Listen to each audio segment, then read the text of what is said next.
टाळ्याच्या गजराने आपण स्वागत करूया। त्याचबरोबर इथे सभागृहात उपस्थित असलेले आपण सर्व शेतकरी बंधू आणि जसे आपण प्रकल्पग्रस्त आहेत तसेच आपल्याला खरं म्हणजे तुमची तळमळ आणि हृदयामध्ये आपल्या जमिनीचं काय होणार हे जे वाटतंय, जे आपल्या भावना आहेत त्याच भावना ज्या तीव्रतेने मांडू शकतात असे या सभागृहामध्ये आपल्याला सर्वांना मार्गदर्शन करण्यासाठी उपस्थित असलेले श्री आणि सौ वैभव घळसाशी यांचंही टाळ्याच्या गजरात स्वागत करूया। आणि मी आपल्या प्रमुख वक्त्यांना आपले छत्रपती शिवाजी महाराज आणि महामानव डॉक्टर बाबासाहेब आंबेडकरांच्या तस्वीरेला हार घालण्यासाठी पाचारण करतोय। प्रमुख पाहुणे आणि मान्यवर, आता इथे मान्यवर वगैरे कोण नाही, आपला एकदम संवाद सोप्या पद्धतीने झालं पाहिजे। छत्रपती शिवाजी महाराज की जय भवानी। डॉक्टर महामानव बाबासाहेब आंबेडकरांचा, मॅडम इकडे बघा जरा, महामानव डॉक्टर बाबासाहेब आंबेडकरांचा। समोर समोर प्लीज सर, तिकडून बघा।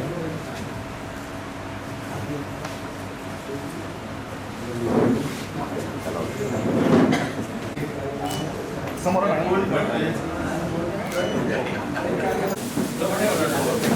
खरं म्हणजे उल्काताई महाजन वरती उल्काताई महाजन यांच्याबद्दल आपल्याला इंट्रोडक्शन करण्याची काही आवश्यकता भासत नाही। आपण बघितलेले आहेत की 2010 सालापासून त्या खेडोपाडी गावोगावी जेव्हा दिल्ली मुंबई इंडस्ट्रियल कॉरिडॉरचे सिट्टी बसले आपल्या सर्व सातबाऱ्यावरती, तर तेव्हा गावोगावी प्रत्येक गावाला त्यांनी व्हिजिट करून लोकांमध्ये जनजागृती केलेली आहे।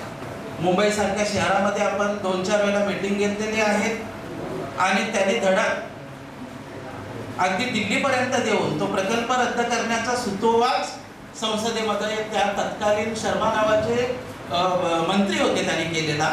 आणि आपण इतिहासाला जागृत आहात। खरं म्हणजे हा आपण इतिहास घडवलेला आहे की गावोगावचे कार्यकर्ते, गावोगावचे ग्रामस्थ प्रांत कार्यालयाच्या समोर खर्चाने महिने उपोषण देत। तर उल्काताईंचा इंट्रोडक्शन ते सतत सामाजिक सेवा करतायत। आदिवासी बांधवांसाठी त्यांचं कार्य असं अतुलनीय आहे आणि अख्ख्या महाराष्ट्रात आहेत आणि त्याला खांद्याला खांदा लावून त्यांचे जे सहकारी आहेत चंद्रकांत गायकवाड साहेब हे देखील काम करतायत। बंधूंनो, ही तर आपल्या माणगाव शहराच्या आजूबाजूची आणि आपण आपल्या लक्षात असणारी लोक आहेत। आता खरं म्हणजे आपल्याला जे अनोळखी वाटतायत ते कोण आहेत, तर आपल्या व्यासपीठावरती जे मान्यवर आहेत त्या सौभाग्यवती गौरी वैभव घळसाशी आणि त्यांचे पती सुविद्य ॲडव्होकेट वैभव घळसाशी। बंधूंनो, त्यांच्याबद्दल मला इंट्रोडक्शन द्यावं लागेल। घळसाशी ज्या आहेत त्या सुविद्य असे त्यांची ते ॲडव्होकेटची LLBची पदवी आहे, त्या PhD पण आहेत। आणि आपल्यामध्ये कसं माहिती आहे का, माहितीचा अधिकार आणि आपल्याला कल्पना असेल की गव्हर्नमेंटने एक सेवा हमी कायदा काढलेला आहे, त्याच्याबद्दल बऱ्याचशा लोकांना इथे माहिती नाही आहे। खरं म्हणजे काही विशिष्ट वेळेत अधिकारी वर्गाने ती सेवा आपल्याला प्रदान करायची आहे आणि वारंवार आपल्याला जे खेटे घालावे लागतात कार्यालयाचे, त्याच्याबद्दल त्या कायद्याची ड्राफ्टिंगपासून संपूर्ण कार्य सन्माननीय गौरी घळसाशी यांनी केलेले आहे। आणि त्यांचा कायदा यासारख्या RTI आणि सेवा हमी कायदा यांच्यासारख्या सुशासनाच्या आधारस्तंभावरती प्रशासकीय आणि शैक्षणिक स्तरावर कार्य करणारे एक अनुभवी आणि अत्यंत समर्पित व्यक्ती उपस्थित आहे। मी आपल्या सर्वांना विनंती करतो त्यांच्या टाळ्यांच्या गजरात स्वागत होऊ द्या। त्यांचा परिचय असा आहे, त्या एक व्यावसायिक अधिवक्ता, जे मराठीमध्ये अधिवक्ता बोलल्यानंतर तुम्हाला समजणार नाही पण ॲडव्होकेट बोलल्यानंतर समजतं। ते ॲडव्होकेट आहेत, नोटरी आहेत केंद्र सरकारने नियुक्त केलेल्या, RTI आणि RTS तज्ज्ञ आहेत. माहितीचा अधिकार अधिनियम 2005 आणि सेवा हमी कायदा या दोन महत्त्वाच्या कायद्यांचा वापर करून त्यांनी प्रशासकीय आणि आयोग स्तरावर नागरिकांना सुशासन मिळवून देण्यासाठी महत्त्वपूर्ण असं कार्य केलं आहे. त्यांचा अनुभव मुख्यतः प्रशासकीय, न्यायाधिकरण आणि उच्च न्यायालयांमध्ये आहे. या कायद्याच्या अंमलबजावणीचे बारकावे आणि प्रशासकीय प्रक्रियांचा त्यांना सखोल अनुभव आहे. त्यांचे शैक्षणिक योगदान आणि संशोधन, त्या केवळ कायद्याचा वापर करत नाहीत तर त्या विषयावर सखोल शैक्षणिक संशोधन देखील करत आहात. त्या सध्या सेवा हमी कायद्याबद्दल त्यांच्या PhD विषयावरती संशोधन करत आहेत. त्यांचा हा अभ्यास सेवा वितरणाची कार्यक्षमता वाढवण्यासाठी धोरणात्मक दृष्ट्या महत्त्वाचा ठरणार आहे. ते पती सन्माननीय वैभव गळसाशी आज आपल्या व्यासपीठावर असे व्यक्तिमत्व उपस्थित आहे ज्यांनी शेतीची माती, इंजिनिअरिंगची तर्कशुद्धता आणि कायद्याची ताकद या तिन्ही गोष्टींचा अनुभव घेतला आहे. शासकीय प्रक्रिया आणि धोरणांमुळे स्वतः मोठे नुकसान सोसून तेच अनुभव इतरांना मदत करण्यासाठी वापरणारी एक प्रेरणादायी व्यक्तिमत्व आपल्यामध्ये आहे. मी आपल्या सर्वांना विनंती करतो की टाळ्यांच्या कडकडात श्रीमान वैभव गळसाशी यांचे स्वागत करतो. त्यांचा परिचय मी करून देतो. श्री वैभव गळसाशी हे अत्यंत अनुभवी अधिवक्ता म्हणजे ॲडव्होकेट आहेत, ज्यांना सर्व प्रकारचे कोर्ट केसेस हाताळण्याचा सखोल अनुभव आहे. सुशासन विशेषज्ञ म्हणजे RTI अधिनियम 2005 सेवा हमी कायदा या दोन्ही कायद्यांवर त्यांचा प्रशासकीय आयोग स्तरावरचा अनुभव अत्यंत विस्तृत आहे. नागरिकांना चांगले प्रशासन मिळवून देण्यासाठी ते कायद्याचा प्रभावी वापर करतात. त्यांचे संघर्ष आणि शैक्षणिक पार्श्वभूमी, ते डबल ग्रॅज्युएट म्हणजे दुहेरी पदवी आणि शेतकरी आहेत. ते मूळचे शेतकरी असून त्यांनी प्रथम इंजिनिअरिंगची पदवी घेतली आणि त्यानंतर वकिलीचे शिक्षण पूर्ण केले. हे वैशिष्ट्य त्यांना समस्यांचे निराकरण करताना व्यावहारिक आणि कायदेशीर दोन्ही दृष्टिकोन देते. शैक्षणिक संस्थापक त्यांनी आपल्या कांदळगाव बुद्रुक येथे सोनाई एज्युकेशन ट्रस्ट या संस्थेची स्थापना केली आणि 2013 मध्ये कॉलेज काढण्याची परवानगी मिळवली होती. बंधूंनो, हे जर खरं म्हणजे हे दिवा स्वप्न त्यांनी पाहिलं. आपल्या गोरगरिबांच्या विद्यार्थ्यांना इथेच कॉलेज उपलब्ध करून देणार होते, परंतु ह्या दिल्ली मुंबई इंडस्ट्रियल कॉरिडॉर आल्यामुळे त्यांचं स्वप्न अधुरे राहत आहे की काय हे आपल्याला दिसतंय. आणि DMIC दुर्दैवाने DMIC प्रकल्पाच्या धोरणामुळे त्यांना स्वतःला अतोनात त्रास आणि मोठे आर्थिक नुकसान सोसावे लागले. आपल्या परिसरामधील गरीब मुलांना उच्च शिक्षण घेण्याची संधी परवानगी असूनही त्यांना त्यांचे कॉलेज सुरू करता आले नाही. आजचा उद्देश स्वतःच्या या कटू अनुभवामुळे त्यांनी प्रशासकीय प्रक्रिया, नुकसान भरपाई आणि शासकीय धोरणांवर सखोल अभ्यास केला आहे. ते आज आपल्या अनुभवाच्या आधारावर अशाच त्रासातून झालेल्या व्यक्तींना योग्य कायदेशीर आणि व्यावहारिक मार्गदर्शन करण्यासाठी उपस्थित आहे. आपण सर्व मान्यवरांचा टाळ्यांच्या गजरात स्वागत करूया. आपल्याकडे आमचे स्वयंसेवक काही प्रश्नावली घेऊन फिरत आहेत. कृपया त्यांना सहकार्य करा, कारण कार्यक्रम संपल्यानंतर आपला जो ऋणानुबंध आहे हा आपल्याला सोडायचा नाही आहे, लक्षात घ्या. तर बंधूंनो, कसं आहे माहिती आहे का, तुमच्या ज्या समस्या आहेत त्या आम्हाला जाणून घ्यायला पाहिजे. आणि खरं म्हणजे मला ही अपेक्षा नव्हती एवढ्या मोठ्या प्रमाणामध्ये लोक इथे जमा होतील. प्रशासनाचा धाकटदपाषा होता, काही लोकांची कुजबूज ज्ञान पण सक्रिय झालेली, पण फार पोटतिडकीने तुम्ही या सभागृहात आलात आणि खरं म्हणजे माझ्यासारख्या कार्यकर्त्यांची इज्जत ठेवली याबद्दल मी तुमचं नतमस्तक होतो, खरंच सलाम करतो. या संपूर्ण निजामपूर विभागामध्ये माझीकडे फक्त 4 गुंठे जमीन आहे.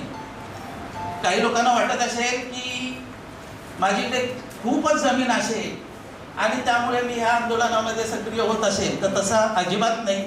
पण मला दिसतंय की संत श्रेष्ठ तुकाराम महाराजांनी म्हटलेलं आहे, बुडती हे जन देखवे ना डोळा, म्हणून कळवाला येतो मज. आणि हे सातत्याने तुम्हाला माहिती आहे, वेगवेगळ्या आपण मग ते गोरेगाव बँकेचं आंदोलन असू दे, तिथे रुपया नव्हता माझा, आपण ते यशस्वी केलेलं आहे. आपण विलेभागाड परिसरामध्ये तिथल्या स्थानिकांना न्याय मिळवून देण्यासाठी आंदोलन केलं, तिथे आपण यशस्वी झालेलो आहे. आणि मी 100% सांगतो की सुरुवातीपासून उल्काताईंच्या सोबत दिल्ली मुंबई इंडस्ट्रियल कॉरिडॉरच्या आंदोलनामध्ये असल्यामुळे ह्याही कार्यक्रमामध्ये आपण यशस्वी होणार याच्यामध्ये तीन मात्र. बंधूंनो कसं माहितीये का की आंदोलन झाल्यानंतर पुढे काय? कारण आज जर बघितलात की शासनाची आणि नेते मंडळांची एक भूमिका दिसते की आपल्याकडे जो ॲसेट आहे, तुम्ही खरं म्हणजे या वेळा तुम्हाला दिलेले आहे, त्याच्यामध्ये आपण म्हटलेलं आहे की फास आवडत चाललेलं आहे, एक तर इस पार या तो उस पार. आता ते करत असताना खरं म्हणजे की त्यांनी काय केलेलं आहे की 2009 साली राज्यपत्रामध्ये त्यांनी दिल्ली मुंबईचा सुतोवाच केल्यानंतर, प्रसिद्ध केल्यानंतर त्यांनी नको त्या ठिकाणी शिक्के मार्गे वीर बघितलं नाही, मंदिर बघितलं नाही, मस्जिद बघितलं नाही आणि ते संपादन करण्याच्या प्रक्रियेमध्ये गेले आणि त्यांनी त्याचे विभाग केले. जवळजवळ 70,000 एकर जमीन संपादित करण्याचा हा प्रकल्प आहे. आज उल्काताई वगैरे सर्व बोलतीलच की MIDCच्या माध्यमातून संपूर्ण महाराष्ट्रामध्ये एवढी जमीन संपादित झाली, पण संपादित आता विलेभागाडच आपल्या समोर दिसतंय. त्या विलेभागाड एरियामध्ये 1200 हेक्टर जमीन संपादित झाली. फक्त 200 ते 300 हेक्टरवर त्या कंपन्या आल्या. 89चं संपादन आहे. आज जवळजवळ 35 ते 40 वर्ष झाली, अजूनही तिथे कंपन्या आलेल्या नाही आहेत. मग पुढचं पाठ आणि मागचं सपाट असं करून जमेल का? जिथे आहेत तिथे कागद हे नाहीये. आज 70,000 एकर घ्यायचं त्यांनी हे केलेलं आणि ते पण कशी घेता येईल? ते इन्स्टॉलमेंट वरती, आपण कसं fridge, TV, washing machine installment मध्ये घेतोय तशा पद्धतीने, जसं काय सरकारकडे पैसे नाहीत या हेतूनी आणि अशा पद्धतीने ते आपली जमीन घेत आहेत आणि आपल्याला भाव कधीचा देता येईल? कायद्यामध्ये वेगवेगळ्या अशा बदल झाले. पूर्वीचा जो 1894चा भूसंपादनाचा कायदा होता, जुना कायदा, त्याद्वारे जेव्हा संपादन करत होते तो कायदा बदलला. आता एक 2013 साली खूप छान पद्धतीचा कायदा आला, मागील काँग्रेस शासनाने तो बनवलेला आणि त्याचं नावच आहे की भूसंपादन, रिहॅबिलिटेशन, रिसेटलमेंट असा एक कायदा. कारण ह्या देशामध्ये भूसंपादन केल्यामुळे लोक विस्थापित होतात, तरुणांच्या हाताला कामकाज राहत नाही, पैसे जे दिले जातात भूसंपादनाच्या वेळी ते संपले जातात आणि त्याच्यानंतर मग जी तरुण पिढी आहे ती नक्षलवादाकडे ओढते आणि त्याच्यासाठी हा भूसंपादनाचा एक उत्कृष्ट कायदा बनवला. पण तुम्हाला त्याचा मोबदला मिळता कामा नये, कमी मिळावा, त्यासाठी या सरकारने त्याची पण तोडमोड केली आणि अत्यंत फसगत अशी चाललेली आहे. ते माझ्यासारखा जो शिकलेला तरुण आहे, मला ते आवडत नाहीये, मला सहन होत नाहीये. तर तिथे मी बोलतोय की माझी लोक ही फसली जात आहेत. तर बंधूंनो, इथे कुठलाही राजकीय हेतू नाहीये, आम्हाला कुठल्याबद्दल पण टीका टिप्पणी नाही करायची आहे. जे वाढलेलं आहे त्याच्यावरती आपण कशा पद्धतीने मार्ग काढू शकतो याच्यासाठी उत्कृष्ट असे मार्गदर्शक इथे आपण आलेले आहेत. कारण आता आपल्याकडे कायद्यानेच करावं लागणार आहे. बंधूंनो, एक गोष्ट आहे की काही शेतकऱ्यांनी त्यांना नाही म्हणता पण त्यांनी मोबदला स्वीकारलाय. खरं म्हणजे भूसंपादनाच्या 32(1), 32(2), 32(3) अशा नोटिसाच आहेत. त्याचा कायदा पण सर्व जे माझे तरुण वर्ग आहेत, जे सुशिक्षित आहेत, त्यांनी कृपया वाचावा आणि तसं आपल्याला आपल्या कारण जनार्दन मानकर एकटा पडता कामा नये. आपण सर्व जनार्दन मानकर अशा पद्धतीने आपण कार्य केलं पाहिजे आणि आपल्या लोकांना वाचवली पाहिजेत. कारण जमिनीची निर्मिती परमेश्वराने एकदाच केलेली आहे. माणसांची निर्मिती होऊ शकते परंतु जमिनीची निर्मिती होणार नाही आणि एकदा जमीन गेलेली तुम्हाला परत मिळणार नाही, कोणी देणार नाही. तर बंधूंनो, कसं आहे माहिती आहे का, मी रिक्वेस्ट करीन की ही जमीन वाचवायची लढाई आहे, आम्हाला कुणालाही दुखवायचं नाही आणि त्याच्याबरोबर कायद्याने कशी वाचू शकते त्याबद्दल आपण सांगू शकतो इथे. दुसरी गोष्ट आहे की आता जो तुमचा समज आहे काही ठिकाणी, आज जवळजवळ 2023ला राजपत्रामध्ये अवॉर्ड तुमचे डिक्लेअर झालेले. आता पहिल्या फेजमध्ये आम्हाला जो संपर्क आला तर कांदळगाव बुद्रुक ह्या गावाचा, आता काही जात्यात आहेत, काही सुपात आहेत. आता जो फेज आमचा कडापे आहे किंवा येरद आहे किंवा इकडे चाच, बोरवाडी, संपूर्ण ही ॲक्वायर त्यांना करायची आहे. आणि कृपया ह्या मार्गदर्शनातून आपण काय माहिती आहे काय, पुढचा स्टेज आणि मागचा शहाणा असं झालं पाहिजे. ठीक आहे, काही फसवणूक केली गेली, काही गोष्टी झालेल्या आहेत, पण त्या झालेल्या वस्तूंना आता माझी इतर लोक शहाणी व्हावीत अशी माझी इच्छा आहे. आणि खरं म्हणजे ह्या शिबिराचा तो एक उद्देश आहे. बंधू एक फक्त मी क्लिअर करतो आणि माझं लांबलेलं प्रास्ताविक थांबवतो. आज एक समज आहे की आपल्याला प्रांत कार्यालयात किंवा कुठेही गेलात तर तुम्हाला सांगितलं जातं की तुम्ही आताच्या आता ते तुमचे पैसे घ्या आलेले, नाहीतर काय होणार तुम्हाला काय माहितीये का 11 लाखच मिळतील. 18,40,000 या देशातल्या कोर्टामध्ये गेल्यानंतर 11 ते 13 लाखच मिळतील अशा पद्धतीने एक गैरसमज हा पसरवला गेलेला आहे. त्याच्याबद्दल सन्माननीय वकील साहेब स्पष्टीकरण करतील. कारण कायद्याने ओके एक आर्बिट्रेटर नेमायचा असतो किंवा ह्या MIDCच्या कायद्याने सिव्हिल कोर्टाला अधिकार दिलेले आहेत. ठीक आहे, 2-4 तारखा त्यामध्ये पडतात त्या कोर्टाच्या हिशोबाने, परंतु तुम्हाला 100% 18,40,000 रुपये जे ठरलेले असतील ते 100% मिळतील. त्याची कुणीही सांगितल्यानंतर कमी तुम्ही स्वीकारू नका असं माझं आव्हान असेल तुम्हाला.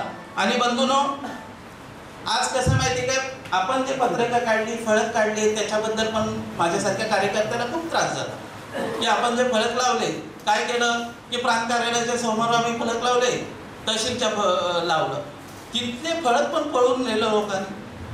लक्षात घ्या, म्हणजे लोक किती लोकांना बनवायला तयार आहेत आणि ह्याच्यातून आपल्याला वाचायचं आहे. आपली जमीन वाचवायची आहे. सभागृहाच्या भावना मला कल्पना आहे, ज्यांना जमीन वाचवायची असेल तर ती कशी वाचू शकते उल्काताई, आपल्या सर्वांचं मार्गदर्शन पाहिजे.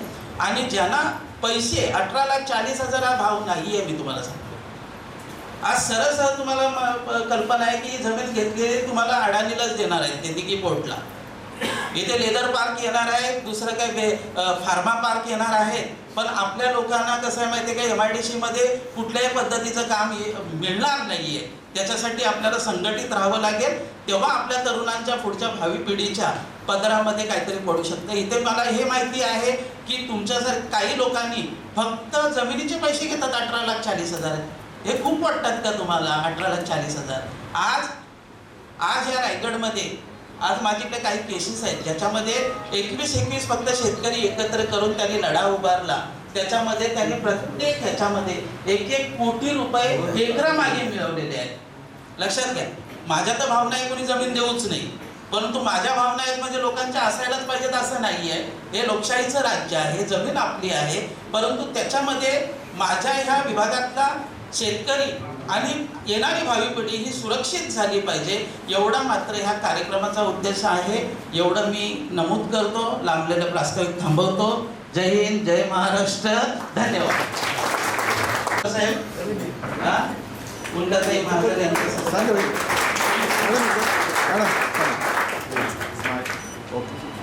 रामजी कदम साहेब, प्रभाकर मानकर साहेब, सन्माननीय गौरी गळसाशी मॅडमचा सत्कार करते. एक मिनिट.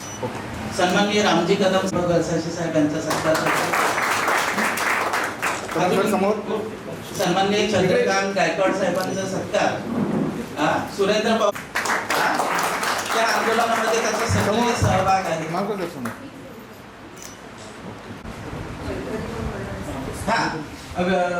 शेतकऱ्यांनी आपल्या भावना व्यक्त कराव्यात सभागृहातल्या सन्माननीय सर्व उपस्थितांनी. ज्यांना आपल्या भावना व्यक्त करायच्या आहेत त्याच्यातून जे मान्यवर आहे, मी माझ्या भावना व्यक्त केलेल्या आहेत, त्याच्यातून काही मुद्दे तुम्हालाही मिळाले त्यांनाही मिळाले. तशा मुद्दे आणि ते पण मला न विचारता.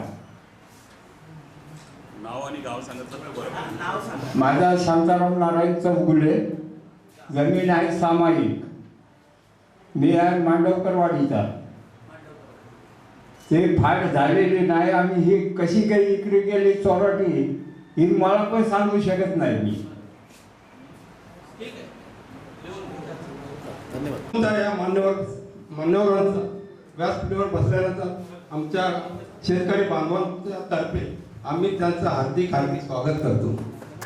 आज या ठिकाणी जी आपण आयोजित केलेली सभा शेतकऱ्यांसाठी खरोखरच चळवळीची सभा आहे आणि खरोखरच प्रत्येक शेतकऱ्यांचा, मी निजामपूर येथे राहतो, अशोक सखाराम गायकवाड, प्रत्येक गोष्ट आम्ही हरकत देऊन सुद्धा आमच्या हे सारखं कोकणी बसते, तहसील बसते, कलेक्टर बसतात, ह्या गोष्टी देऊन सुद्धा आम्हाला शेतकऱ्यांना जी शेती आमची आहे, मध्ये कोविडच्या काळामध्ये आम्हाला कसलाच उदरनिर्वाह नव्हता, तरी सुद्धा आम्ही ती शेती बनवून आमचा व्यवसाय, आमचं पोट आम्ही त्याच्यावर भागवलं. तरी आम्ही एवढी हरकत देऊन सुद्धा आमचे 7 बारे फिरवतात, नावं कॅन्सल करतायत. म्हणजे याचा अर्थ आम्ही खूप त्याचा प्रयत्न केला, आम्हाला जमीन द्यायचीच नाही, तरी सुद्धा तुम्ही आमच्या शेतकऱ्याच्या माण्यावर सुरी ठेवता का, हा प्रश्न पण विचारला ना. 18,40,000 आजच्या मार्केट रेटनी ती जमीन मिळते का? एखादा जर मुंबई ठिकाणी जर झोपडं घ्यायचं म्हटलं तर 30 ते 40 लाख रुपये मोजावे लागतात. मुलांना नोकरी नाहीये, प्रायव्हेट नोकऱ्या आहे, 10-15 हजारामध्ये कशी मुलांची उदरनिर्वाह करणार? फक्त एकमेव आमचा उद्दिष्ट आहे, आमची शेती. सभा खरोखर शेतकऱ्यासाठी आयोजित केली तर मला नमस्कार मंडळी, सर्व व्यासपीठ आणि सगळे शेतकरी बंधू आमचे. मी पानसई गावचा आहे, शंकर पवार. आमच्या पानसई विभागामध्ये DMIC मध्ये जी जमीन होती ती जवळजवळ 2017 पासून बहुतेक संपादित झालेलं आहे, जवळजवळ 95% संपादित झालेलं आहे. मी या आंदोलनामध्ये, आता उल्काताईंच्या आंदोलनामध्ये, मानकरांच्या, आमच्या गायकवाडांच्या आंदोलनामध्ये 2012 पासून सुद्धा म्हणजे माणगावमध्ये मिटिंग ज्या झाल्या त्यावेळी मी त्यांच्यामध्ये संलग्न होतो. परंतु आमच्या पानसई विभागातल्या आम्ही जमीन वाचू शकलो नाही. त्याला कारण पण तसेच आहे, कारण जमिनी ज्या आता आहेत त्या सर्व सामायिक जमिनी आहेत, पिढ्यानपिढ्या ज्या चालत आलेल्या आहेत त्या सर्व जमीन सामायिक असल्यामुळं 4 भावांचा पैसे मिळण्यासाठी एकमत होत नाही. त्याच्यामुळे प्रत्येकाचा हिस्सा प्रत्येकाने काढून घेतला आणि माझ्यासारखा जर एखादा देणारा नसेल तर तो नाईलाजाने पण ती द्यावी लागते. अशा प्रकारे आमच्याकडची सर्व पानसई विभागाची जमीन संपादित झालेली आहे. आता त्याला रेट 1840 प्रमाणे मिळालेला आहे आणि त्यावेळी जो रेट मिळाला आहे त्याचा आकाराशी काही संबंध ठेवलेला नाही. ज्या एकरी आकार त्याला 5 पैका 10 एकाने आणि 4 आणे पूर्वीचा होता आणि रुपयामध्ये काय होता, त्या जमिनीला त्यावेळी कुठल्याही प्रकारचा आकाराचा विचार न करता सरसकट 1840 प्रमाणे जी संपादित झालेली जमीन आहे ती सगळ्यांना त्याच रेटने दिलेली आहे. म्हणजे जमिनीची प्रत काय पाहिलेली नाही. दुसरी गोष्ट, आमच्या गावापासून जो हायवे गेलेला आहे तो 2 किलोमीटर आहे. त्या 2 किलोमीटरला जर 1 गुंठ्याला 10 लाख मिळतात तर 2 किलोमीटरच्या क्षेत्राला 1 गुंठ्याला 46,000 रुपये मिळतात. ही खूप मोठी तफावत होती आणि ही प्रत्येक वेळा आम्ही मागलेली आहे. पण त्याच्यावरती आपण काय विचार झालेला नाही. आपण आंदोलनं खूप केले आहेत, आम्ही सुद्धा आंदोलनामध्ये सहभागी झालो आहोत, पण ती वाचू शकलो नाही ना आम्हाला त्याचा काही मोबदला मिळणार नाही. तर याच्या पुढे आपण ह्याबद्दल काय करू शकतो? आता आमची दुसरी एक महत्त्वाची मागणी आहे की आमची दुबार जमीन गेलेली आहे, भात शेती. त्यासाठी सुद्धा त्यावेळेला आम्ही प्रश्न मांडलेला होता. दुबार भात शेती आहे म्हणजे डबल बागायती म्हणणार मागितली, परंतु त्यासाठी काही आम्हाला मोबदला जास्त मिळाला नाही. तर आता हा एक मुद्दा तुम्ही एक कृपया, दुबार शेतीसाठी आमची जवळजवळ 7-8 सर्वांनी आहेत, 10-15 एकर जमीन आहे, त्याला त्याच रेटने मिळाला आहे. आणि दुबार असून सुद्धा तर त्यासाठी सुद्धा थोडासा काहीतरी प्रयत्न करून दुबार शेतीसाठी काहीतरी आम्हाला जर जास्त फायदा मिळाला तर ते बघायचा विचार करा. दुसरी गोष्ट आहे, आता आम्ही तर आता संपादित झालेलीच आहे. आता हे काही लोकांचे संपादित होणार आहे त्यासाठी तुम्ही आता प्रयत्न करालाच, पण आम्हाला पण काहीतरी मिळावा त्यांच्याबरोबर. एरियस म्हणून काय रेट काय चेंज झाला त्याच्याप्रमाणे तर बरं होईल असं मी सगळ्यांना विनंती करतो. मी तुमचं संपर्क मुद्दा मांडला, त्यांनी विशेष एक मुद्दा मांडला तो सर्वांनी मला वाटतं आपण मार्गदर्शकांनी आम्हाला ते मार्गदर्शन करावं. आकाराच्या जमिनीनुसार जो व्यवहार केला जातो. आज आपण आकारानुसार खरेदी करायला गेलो तर त्याचा व्हॅल्युएशन वाढतो. मात्र आपल्याला यांनी एकच रेट दिलेला आहे. ही एक मोठी खंत आहे, त्याबाबत आपल्याकडून खुलासा व्हावा. दुसरी गोष्ट, आम्ही कष्ट करून फळबाग लावलेले आहेत, आंबे लावलेले आहेत, कलमे लावलेले आहेत, त्याचाही रेट एकच. म्हणजे हा जो अन्याय आहे त्याच्या कुठेतरी वाचा फुटली पाहिजे असे अनेक मुद्दे अनेक शेतकरी सांगतील. परंतु आता याला लागूनच मी जो सांगितलं आकाराप्रमाणे दर, तुम्ही जर त्या कुठे आमच्या आकाराप्रमाणे घेत असाल तर आम्हाला त्याप्रमाणे पैसे का मिळू नयेत. दुसरी गोष्ट, आमची आता फळझाडं येणारी फळं आहेत, याचं आयुष्य 100 वर्ष आहे. याचं व्हॅल्युएशन काढलं तर आज कोटीच्या पट्टीत जातो. आता मात्र तिथं 18,40,000 भेटतात. हा कुठेतरी जो अन्याय आहे त्याच्या बाबतीत आम्हाला योग्य मार्गदर्शन मिळावं अशी मी आपला सगळा विनंती करतो. हॅलो.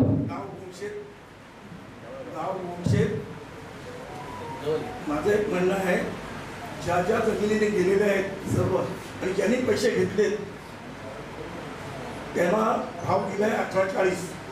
आता ज्या जमिनी आहेत, ज्या काही शिल्लक आहेत, ह्या जमिनी घेतल्यानंतर सरकार तुम्हाला काही देणार नाही, पैसे देणार आणि तुम्ही भूमिहीन होणार. म्हणजे तुम्ही शेतकरी जे आज आहात तुमच्या सातबाऱ्यावर, तुम्ही करोडपती जरी असला तरी त्या जमिनी तुमच्याकडे आता गेल्यानंतर तुम्हाला भविष्यात कुठे जमीन घ्यायची झाली तर ती जमीन तुम्हाला खरेदी करता येईल, पण ती सातबाऱ्यावर चढली जाणार नाही.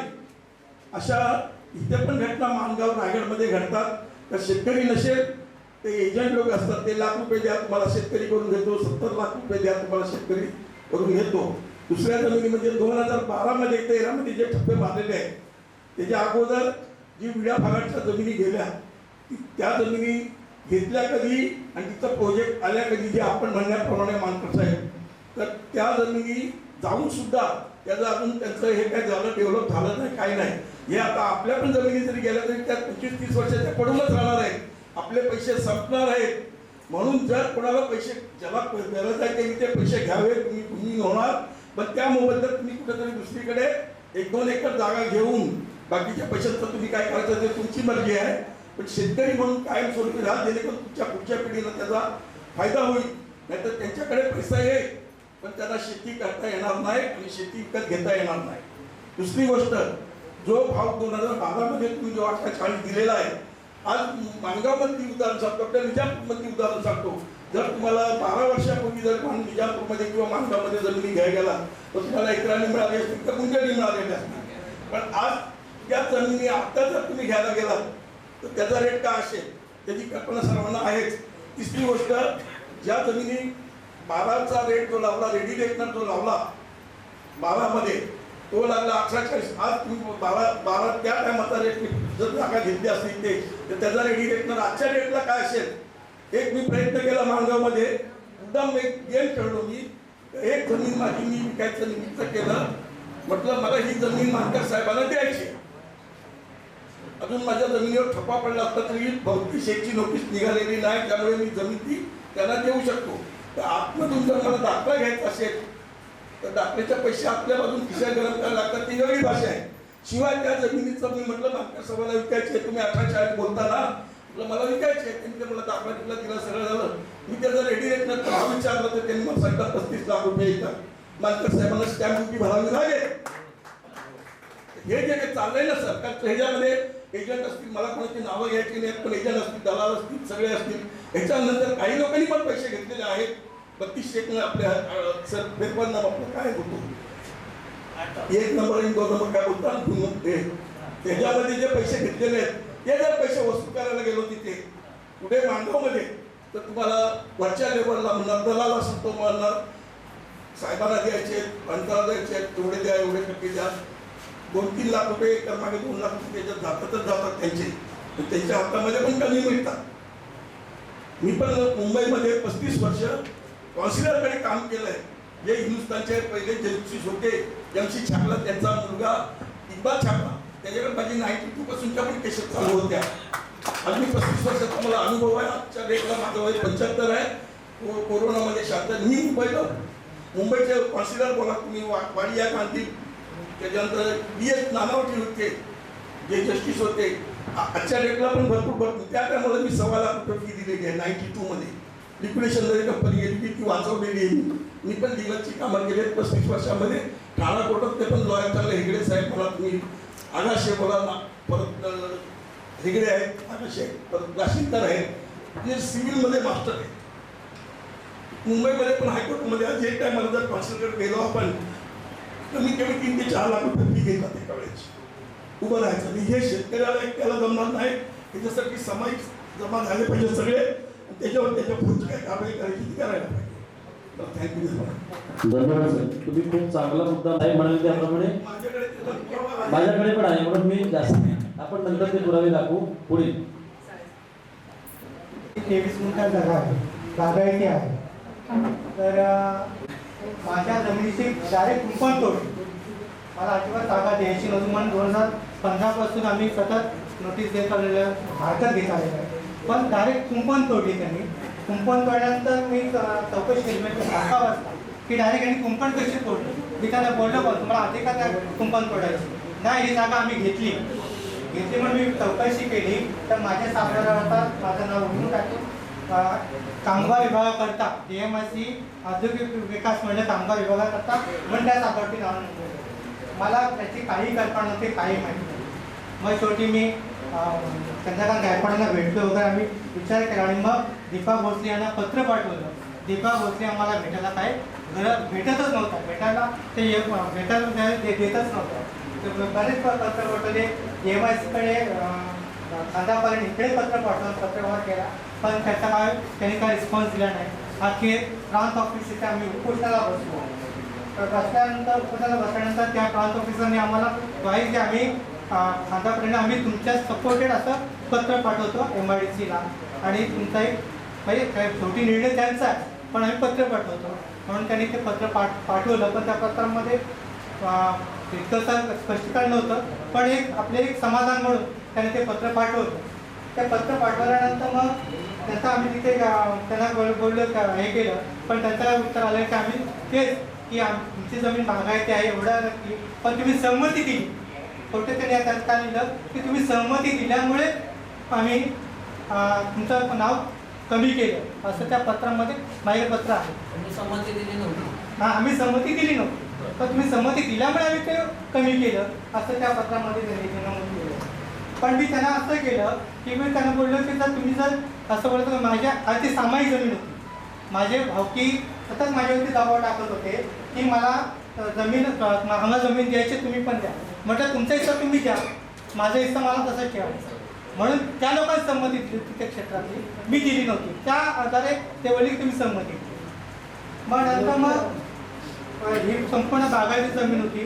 त्यानंतर मग आम्ही सतत कोलाडला एक उपोषण केलं मंडलाधिकारी कारण संपूर्ण मंडलाधिकारी जो रिपोर्ट देतील त्याच्यावरती अवलंबून असतं की काय तिथे काय परिस्थिती आहे. कारण प्रत्यक्ष अहवाल पाहणीतून आम्हाला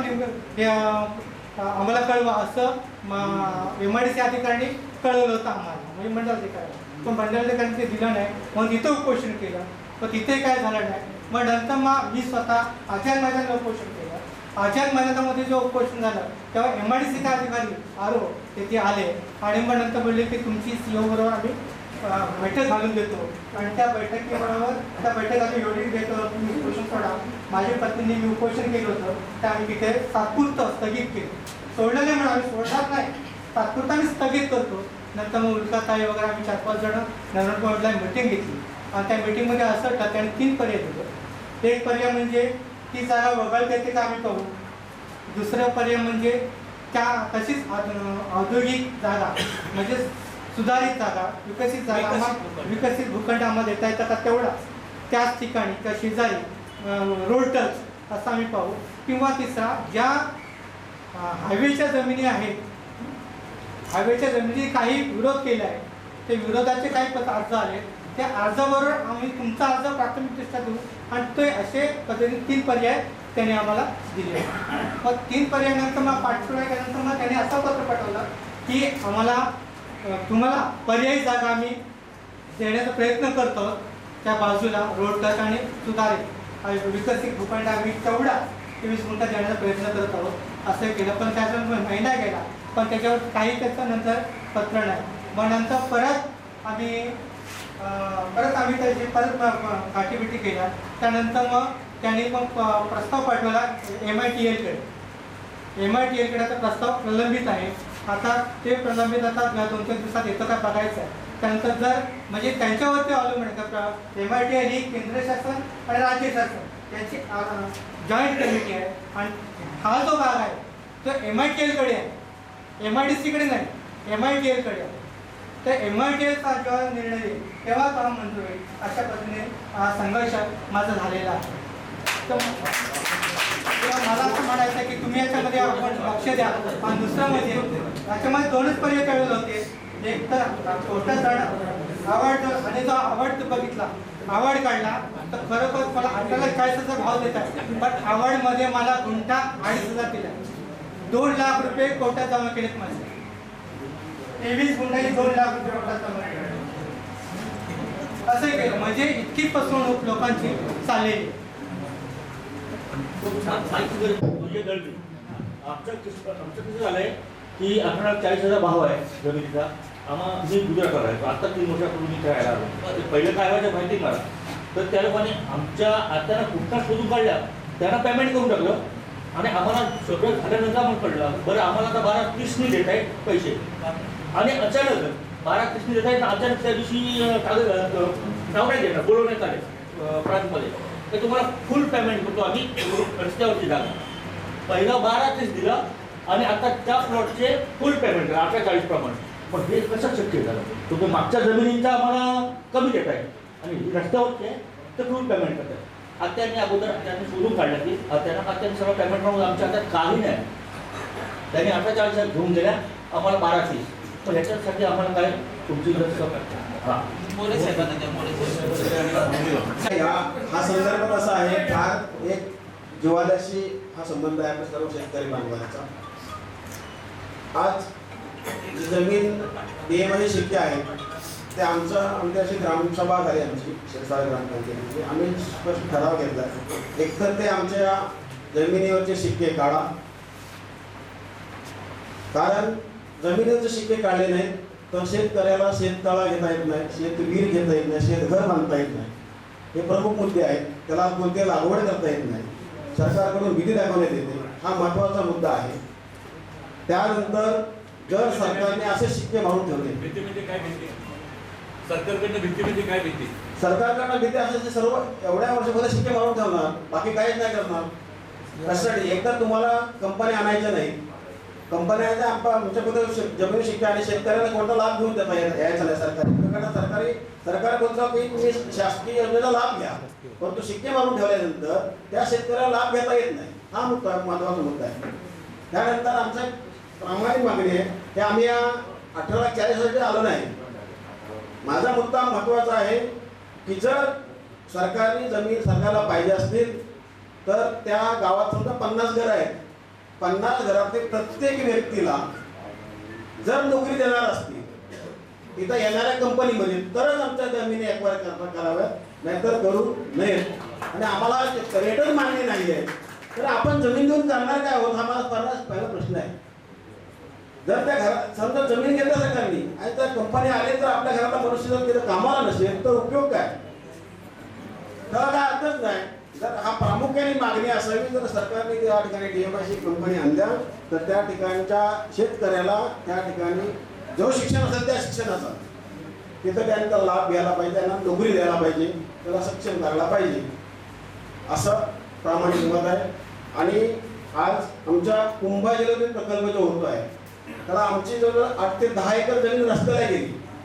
60 लोकांची नावं तिथं. आम्हाला 8 लाख रुपये काहीतरी मिळणार होते, पण 8 लाख रुपये मिळण्यासाठी 60 लोक एकत्र पाहिजे.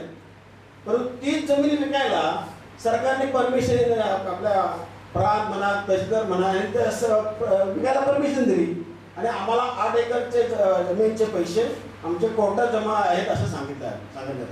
एकही रुपया आम्हाला कुंभे जलविद्युत प्रकल्पाला आमचे 8 एकर गेलेली जमीन एकही रुपया मिळाला नाही. ही वस्तुस्थिती आहे. मानकर साहेब जे लढतायत थोडं त्याच्या सर्वांना टाळ्या वाजवा. मी तर आज येणारच नव्हतो. दुसरी गोष्ट, मी आमसभेमध्ये विषय मांडला होता की एक तर तुम्ही शिक्के उठवा पहिले. आम्हाला विचारून तुम्ही शिक्के मारले का इथं? शेतकऱ्यांना विश्वास घेता का तुम्ही? नाही. मग तुम्ही शिक्के पहिले उठवा. मंत्री होते, आमदार होते, सर्व होते, परंतु हातून मात्र उत्तर देऊन आम्हाला तिथं गप्प बसून आमसभेत मी प्रांताच्या समोर विषय मांडला. आमची अशी परिस्थिती झाली, चक्रीवादनामध्ये 30-30 वर्षाची माझी कलम जमीन दोष झाली. तिथं दुसरीला लावायला गेला तर बोलतात शिक्का उठवा. शिक्का आहे, कुठल्या योजनेचा लाभ घेता येत नाही. मग आम्ही करायचं काय? असं वाटतंय खरं ती जमीन पण नको, ते पैसे पण नको, एक तर शिक्के तरी काढायला पाहिजे त्यांनी, नाहीतर काहीतरी आम्हाला निर्णय द्यायला पाहिजे. शेतकऱ्यांनी करायचं काय? शेवटी अभयारण्य डिक्लेअर झाल्यामुळे तिथं आम्हाला वाघ सोडले बिबटे, माझा वाघाच्या पक्षात आम्ही जायचं का? मला सांगा. त्यांनी चोख उत्तर दिलं मला की हा अभयारण्य डिक्लेअर झालेला आहे, आमचे हद्द पौड आहे, मानगाव पण नाही, पौड हद्दमध्ये आम्ही मोडतोय, तुम्हाला बोलायचं नाही. मुक्काम बोनसे, मी आपल्याला एक विनंती करतो. या व्यासपीठावर माननीय उल्काताई महाजन, माननीय ॲडव्होकेट गौरीताई फळसाशी, माननीय ॲडव्होकेट वैभव वैसे साहेब आणि सर्व व्यासपीठ आमचे मानकर साहेब, आपण सर्वांनी आम्हाला शेतकऱ्यांना एक व्यासपीठ मोफत सध्याचा उपलब्ध केल्यामुळे आपल्याला मी सर्वांना धन्यवाद देतो आणि सर्वांचं स्वागत करतो. माझा विषय असा आहे, आपण सगळे महाराष्ट्रीय आहात. महाराष्ट्रामध्ये गल्लीपासून दिल्लीपर्यंत किंवा गरिबापासून मोठ्या नेत्यापर्यंत, शेतकऱ्यापर्यंत किंवा पंतप्रधानापर्यंत कायदा सर्वांना एकच असतो का वेगळे असतात, याचा थोडासा खुलासा व्हायला पाहिजे.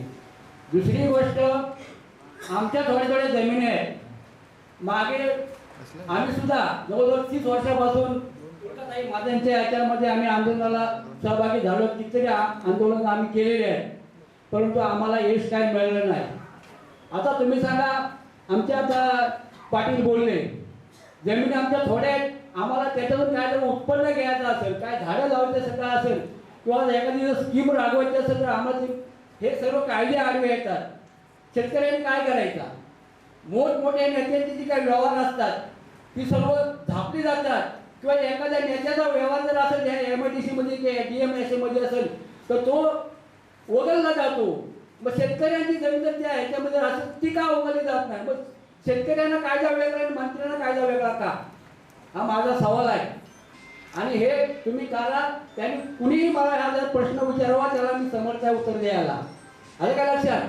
तर हे असं व्हायला नाही पाहिजे. आज तुम्हाला सांगतो, आम्ही सगळीकडे फिरतो, इथून घाटावर गेलो, घाटावर पुण्या भागामध्ये ते एका गुंठाला 30 लाख 40 लाख रुपये जमिनीचा भाव आहे. पण रायगडमध्येच का 18 लाख 15 लाख आणि हे जण कोण 6 लाखांनी घेतोय, कोण 9 लाखांनी मागतोय. हे आपली पोटा भरतायत. ते याच्यावर थोडा विचार व्हायला पाहिजे. इथं बोलायला भरपूर आहे, बोलायला वेळ नाही. मी आता 2 मुद्दे मांडले, याचा थोडासा खुलासा केला तर बरं होईल. धन्यवाद. शेवटचं आपले रामजी कदम साहेब, की आमच्या भागामध्ये ज्या काही MIDC जमिनी संपादित झाल्या, MIDC काही जमिनी DMSA हस्तांतरित केल्या आहेत, वर्ग केल्या आहेत आणि त्याच DMSAच्या जागांवरती, जमिनीवरती ड्रग्स फार्म उभारण्याचा बोललं जात आहे. जर समजा ज्या DMSA सांगितलं की आम्ही कोणत्याही प्रकारे केमिकल कारखाने किंवा कुठल्या प्रकारे कुठली फॅक्टरी आम्ही देणार नाही, मग अशा प्रकारे ड्रग पार्क आलं म्हटलं तर तिथं संपूर्ण मेडिकल केमिकल हे आलं, प्रोडक्शन आलं सगळं. तर ते ॲक्च्युली अन्यायकारक आहे. म्हणजे तुम्ही या MIDC साठी दिलेल्या जमिनी DMSA तुम्ही हस्तांतरित केल्यात आणि पुन्हा त्याच DMSA वरती तुम्ही केमिकल फॅक्टरी, जे आमच्या संपूर्ण वेळे भागाच्या आसपास कुठल्याही प्रकारे केमिकल फॅक्टरी येणार नाही असं सांगितलं गेलं. आणि आता आपण तो ड्रग्स फार्म उभारून खऱ्या अर्थाने आमच्या संपूर्ण ह्या शेतकऱ्यांची फसवणूक केल्यासारखं होत आहे.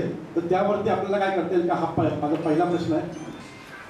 दुसरा प्रश्न असा आहे की आता बरेचशे शेतकऱ्यांनी काय केलं की ज्यांनी मोबाईलला घेण्यासाठी ज्यांनी काही प्रकरण बनवली, प्रस्ताव बनवले गेले, त्यांना 18,40,000 सुद्धा पूर्ण मिळालेले नाही आहे. ज्या वेळेला त्यांनी त्यांच्याकडे DMSAकडे ज्यावेळेला त्यांनी फाईल सबमिट केला त्यावेळेला त्यांना धातूपातूर काही कारण सांगून त्याच्यामध्ये सुद्धा काही रक्कम वजा केली गेलेली आहे. तर माझं वैयक्तिक मत असेल की अशा प्रकारच्या प्रकरणाची पूर्ण माहिती घेऊन किती शेतकऱ्यांना तशा प्रकारे त्यांनी पेमेंट कमी दिलेलं आहे, मोबदला कमी दिलेला आहे, त्याची संपूर्ण यादी करून त्यांना न्याय आपल्याला देता येईल काय हे सुद्धा आपल्याला बघितलं पाहिजे. तिसरा मुद्दा असा आहे की बऱ्याचशा गावांच्या बाजूला म्हणजे 200 मीटरच्या आतमधला जो आता बऱ्याच ठिकाणी जो निकष लावला होता की 200 मीटरच्या आतमध्ये तुम्हाला त्या येणे केल्या जातील किंवा ती जागा तुमची सुरक्षित केली जाईल. परंतु आमच्या बऱ्याचशा गावांमध्ये जे पूर्वी गावठाण परडी नंबर होते, ज्याच्यामध्ये पूर्वी DMS शिक्के नव्हते, त्या गावठाण परडी नंबरचं सर्वे नंबरमध्ये रूपांतर केलं गेलं आणि त्याच्यावरती शिक्के लावले गेलेले. म्हणजे खुद्द गावठाण जमिनीवरती सुद्धा शिक्के लावले गेलेले आहेत.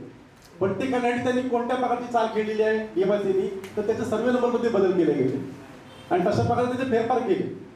म्हणजे मूळचे गावठाण परडी नंबर त्याच्या सर्वे नंबरमध्ये बदल केले, त्याच्यानंतर पण DMS शिक्के वाढवले. म्हणजे गावठाण पण गिळंकृत केलं गेलेलं आहे. असं काही ठिकाणी घडलेलं आहे. त्याची सविस्तर आम्ही मालकी साहेबांकडे संपूर्ण देऊ, त्याच्यामध्ये आम्ही डिटेलमध्ये संपूर्ण देऊ आम्ही, कारण ते ह्या सगळ्या गोष्टीचं मार्गदर्शन घेताना आणि त्याचबरोबर सन्माननीय ओके परस्परच विकली गेली.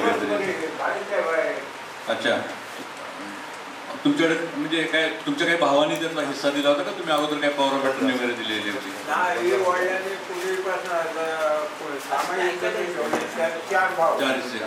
चार भाव म्हणजे प्रत्येकाला फाट करून घेतो ते मोगोडी या लोकांनी दिले नाही. ते वारसनामा मला विचार भेटते पण तिकडे जमीन दुसरीकडे किंवा बाकीचे आता प्रत्येकाचे जे सपोर्टिंग डॉक्युमेंट दिले ना,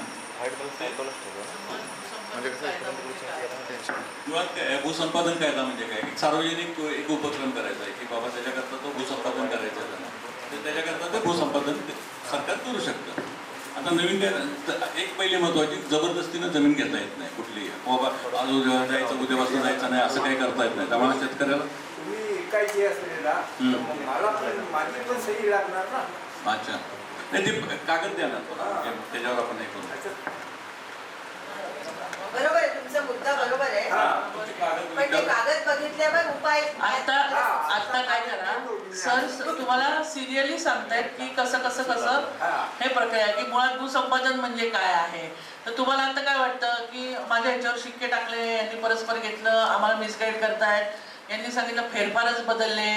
तर मुळात भूसंपादन काय आहे, ते भूसंपादन कसं केलं जातं, त्याच्यासाठी प्रक्रिया काय आहे, त्याचे कायदे काय आहेत, असं स्टेप बाय स्टेप सर तुम्हाला, आणि आपल्याकडनं काय काय चुका झाल्या किंवा आपण आणि काय रिकवर करू शकतो ह्याच्यातनं, म्हणजे जे झालंय त्याच्यातनं पण आपण जर का संघटित झालो तर आपल्याला उल्का मॅडम पण लाभलेले आहेत, तर त्यांच्या मदतीने पण आपण काय काय करू शकतो आणि कायदेशीर मार्गाने काय काय करू शकतो. तर हे सर एक एक एक एक एक्सप्लेन करतील तुम्हाला, समजून सांगतील. तर भूसंपादनाचे करता पहिलं त्यांना एकतर जबरदस्तीनं जमीन घेता येत नाही. कायद्यानं दिलेली एक प्रक्रिया आहे, सरकारने एक प्रक्रिया राबवलेली आहे की त्या पद्धतीनंच त्यांना ते राबवायचं असतं. त्याकरता काय करतात ते पहिलं प्राथमिक सूचना देतात सेक्शन 11 खाली. ते त्याच्यावर आपलं लक्ष पाहिजे होतं पहिल्यापासूनच की बाबा ह्याचं काय चाललेलं आहे, त्याच्यावर सर्वे नंबर, क्षेत्र, कुणाचं आहे, काय आहे, किती आहे, कुठलं क्षेत्र आहे, ते सगळं मेन्शन केलेलं असतं. त्यावेळी आपल्याला ॲक्च्युली सेक्शन 15 नुसार हरकती दाखल करायच्या असतात, तेच आपल्याला माहीत नसतं त्यावेळी. आता हरकती दाखल करताना फक्त कांदळगावची जर फाईल बघितली तर 3-4 लोकांनी फक्त हरकती दाखल केल्या होत्या. ज्यावेळी आपल्याला नोटिसा येतात किंवा आपल्याकडं परस्पर नोटिसा बजावल्या असं दाखवलं जातं तलाठ्याकडनं, त्यावेळी लगेच हरकत दाखल करणं आपल्याकडनं अपेक्षित होतं. आता निदान इथनं पुढे तरी आपण सावध राहूया. ज्यावेळी हरकत दाखल झाली असती ना, तर आता हे पुढचे आपल्याला एवढे सगळे त्यावेळी आपण हे सांगू शकलो असतो रायटिंगमध्ये देऊन की ह्या अशा पद्धतीचं आहे, हे आमचं कंपाऊंड आहे, याचं आमच्याशी ह्याच्यामध्ये झाडी आहे, त्याच्यामध्ये हे उत्पन्न हे होतं आहे आमचं, आता हे असं असं हे करायचं. आता ह्याच्यामध्ये तुम्ही काही जणांनी बोललात की अगोदर आम्ही हरकती दाखल केलेल्या होत्या, तरी सुद्धा तुमचे जे नातलग आहेत त्यांना धरून त्यांचा एनओसी घेऊन त्यांनी ते केलेलं आहे. ह्याच्यामध्ये आपण हळूहळू रेक्टिफिकेशन नंतर करता येईल, कसं करता येईल ते कायद्याच्या हिशोबात आपण. आता हे काय आहे, प्रत्येकाची केस टू केस वेगळं असते, त्याच्यामुळे आता प्रत्येकाला हे करता येणार नाही आहे. मुळात काय येतोय की त्यांना ग्रामीण भागामध्ये त्यांनी साधारण जो मार्केटचा रेट आहे त्याच्यामुळे दुप्पट ते 4 पट द्यायला पाहिजे. ते आता काहीच दिलेलं नाही त्यांनी दाखवताना काय दाखवलं रेकॉर्ड प्रमाणे की जुना जो दर आहे तो साधारण 5 लाख रुपये हेक्टर वगैरे असं दाखवला आणि त्याच्या दुप्पट चौपट आम्ही देतोय असं रेकॉर्ड तयार केलं. त्यावेळी आता आपल्याला काय करायला पाहिजे, ते 2020चं त्यांनी नोटिफिकेशन पहिलं काढलेलं होतं, तर त्यावेळेचे प्रत्येक गावातले जे रेट्स असतील, जे लास्ट 3 वर्षातले, ते प्रत्येकानं काढून ठेवा. म्हणजे ज्यावेळी तुम्ही माझ्याकडे फाईल द्याल त्यावेळी प्रत्येकानं बाबा एवढे एवढे आमचे रेट होते, आणि त्याच्यावर मग ते आपलं जे काही झाडं असेल, आपलं कंपाऊंडचा खर्च असेल, आपलं घर असेल, तर ते सगळं त्याच्यामध्ये ते कॅल्क्युलेट करून एक फॉर्म्युला असतो, त्या फॉर्म्युलाप्रमाणे ते पुटअप करायला लागतं कलेक्टरकडे. जमीन कॅल्क्युलेट नाही होणार, तर त्या जमिनीवर असलेलं तुमचं घर ते किती स्क्वेअर फीट आहे, त्याचं म्हणजे त्याची व्हॅल्यू काय आहे, त्याच्यावर तुम्ही काही झाडं लावलेली आहेत, कोणी शेत करत असेल, त्या शेतीतून त्यांना किती उत्पन्न येत होतं, त्या शेती करण्यासाठी लागणारा जो खर्च आहे, हा सगळा त्याच्यामध्ये आपण धरून त्याच्यावर त्यांनी आपल्याला पैसे द्यायचे 5%. किंवा त्याच्यावर आपला व्यवसाय असेल, तर तो व्यवसाय शिफ्ट होणार आहे, तर त्या व्यवसायाचा जो काही खर्च झालाय तो त्याच्याप्रमाणे त्यांनी तो द्यायचा आहे. तो शिफ्ट करायचाही खर्च त्यांनी द्यायचा आहे, घर असेल तर घर शिफ्ट करायचाही खर्च द्यायचा आहे, तो ठरवलाय, ठराविक अमाऊंट ठरवलेली आहे. परंतु हे करताना कुठलंही कन्सिडर केलेलं नाही आहे. का तर आपला त्यावेळी सहभाग नव्हता. आता निदान इथनं पुढे तरी आपण प्रत्येकाशी टच मध्ये राहून त्याप्रमाणे पुढचं हे करायला घेऊया. सर मला काय म्हणायचं आहे की जर आघाडी काढायचं, आघाडीला आपण आव्हान देऊ शकत नाही काय झालं, त्या पर्टिक्युलर पिरियड मध्ये करायचं होतं, आता केलेलं आहे आव्हान. आता जास्तीत जास्त लोकांनी आता आम्हाला दिलं तर आम्ही पुटअप करू आणि त्याप्रमाणे पुढे हे करून घेऊ. आता आघाडीला आव्हान देऊ शकतो ना करता प्रयत्न करूया आपण आता की बाबा आता ज्यांचे नोटिफिकेशन हे झालेले आहेत ना, अवॉर्ड सँक्शन झालेले आहेत, त्यांच्या सगळ्यांच्या फाईल्स द्या, आपण पुटअप करू, लवकरात लवकर पुटअप करून घेऊ. फक्त मला देताना तुम्ही सगळे 7 बारे त्याच्यामध्ये काय आहे, झाडं किती आहेत किंवा काय किती आहेत, त्याच्यावर आता स्ट्रक्चरवर काय आहे, हे सगळे मला डिटेल्स दिले तर मी पुढचं पुटअप करू शकेन. यातले आहेत 4-5 जणांनी हरकत घेतली. अच्छा, बोनशेतची फाईल मी नाही बघितली, मी कांदळगावची फक्त बघितली होती, त्याच्यामध्ये हरकत घेतली 4-5 लोकांनीच घेतली फक्त. पण त्याच्यात त्यांनी तसंच लिहिलेलं आहे की आम्ही रस्त्याला आहे तर किंमत वाढवून द्यायचा प्रयत्न करतो किंवा आम्ही रिकमेंड केलंय म्हणून. पण प्रांत साहेबांनी प्रयत्नही केला, म्हणजे आम्ही जे इंटरनल डॉक्युमेंट्स काढले त्याच्यामध्ये प्रांत साहेबांनी लिहूनही दिले त्यांना की बाबा गव्हर्नमेंटला की हे रस्त्याचे आहेत त्यांना जादा रेट देणं अपेक्षित आहे, परंतु उलट गव्हर्नमेंटनंच त्यांना कळवलं की असं देता येणार नाही, तुम्ही असं कसं काय रिकमेंड करताय, तुम्हाला फक्त इम्प्लिमेंटेशन करायला सांगितलंय. हां, तर सगळ्यांनी जर एकत्रित करून केलं आणि त्याला एक प्रोसिजर आहे, त्या प्रोसिजर प्रमाणेच ते फॉलो करायला लागतं. जसं की ते कलेक्टरला कळवलं पाहिजे की आपल्याला आमचा हा तुम्ही जो दर केलेला आहे, हा दर आम्ही शिफ्ट होणार आहे, आमचं हे शिफ्टचा हा खर्च कोण देणार आहे, तर हे सगळं त्याच्यामध्ये ते एक फॉर्म्युला आहे, त्याचा कॅल्क्युलेशन्स आहे त्याची म्हणजे 10-12 पानांचं आहे ते टोटल. एवढं ते सिस्टमॅटिक ते पुटअप करायला लागतं.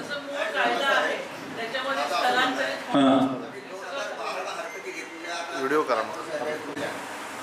परंतु त्या हरकती तशाच राहिल्या.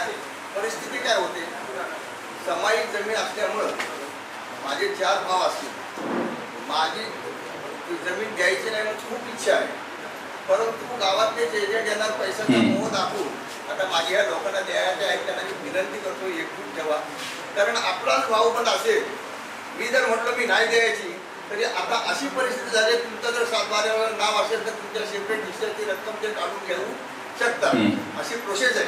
त्याच्यामुळं ही जी संघटना आहे याच्यामुळे त्या संघटनेला बाधा येत आहे. तर ह्या गोष्टी व्हायला नाही पाहिजे. आता ज्यांची कुणाची संपादित व्हायची आहे त्यांना मी विनंती करतो, बाबा सगळ्या नाही, आमची तर आम्ही खूप प्रयत्न केला, 12 पासून प्रयत्न करतोय, हरकती दिल्या, सगळं दिलं, पण त्याचं काही सक्सेस झालं नाही. आता याच्यामुळे पैशाची लालच त्यांना लागली का कोण कुणाचा नसतो, भाऊ नसतो, तुम्हाला 1000 खंडळी त्याच्यातून निघतात. काय झालंय, माझ्या हिशोबात 4 एकर जमीन आहे, त्या 4 भाऊ आहेत, प्रत्येकाला 1 एकर पण आधी पैसा मिळतो. त्याच्यामुळे तेवढ्याच जाऊन त्याचा एक डॉक्युमेंट द्यायचं आणि त्याचे ते पैसे घ्यायचे, असा प्रकार झाल्यामुळे हा सगळा आमचा संघटना बारगडलेली आहे. नंतर सगळं मूळ कारण हा आहे. यासाठी आता ज्याची व्हायची आहे त्यांनी त्यासाठी काळजी घ्यावी असं मी विनंती. त्याच्याकरताच आहे. नमस्कार. आता साहेब बोलले का नाही, जमीन जाणार नाही, मी तिथे हात खाली करा जरा, मी तिथे येतात मला काय म्हणतात, तुझं जमीन आली तर तुझी जमीन घेणार, पण तुमच्या कायद्यामध्ये काय जमीन जबरदस्ती घेतली जाणार नाही. हो, घेत नाही, काय काळजी करू नका, असं कोणी एवढंच पाहिजे. साहेब आता काय झालेलं आहे माहिती आहे का, जबरदस्ती घेऊ शकत नाही. आता आमच्या जबरदस्तीने कोण आणि म्हणून हा सगळा प्रपंच आहे. आता हे झालंय, सगळं झालंय, ह्याच्यावर पण जर का समजा आता हे जे काही जॉईंट होऊन आपण एकत्र येऊन जे काही करणार आहोत, तर कदाचित ज्यांचे अक्वायर झाले, ज्यांना कमी पैसे दिलेत, त्यांना सुद्धा परत त्याचा काहीतरी ती फाईल ओपन होईल आपल्या प्रयत्नांनी. आता जे कोण एकत्र येऊ आपण आणि काही कार्य करू तर त्याच्यासाठी हा आपला मंच आहे.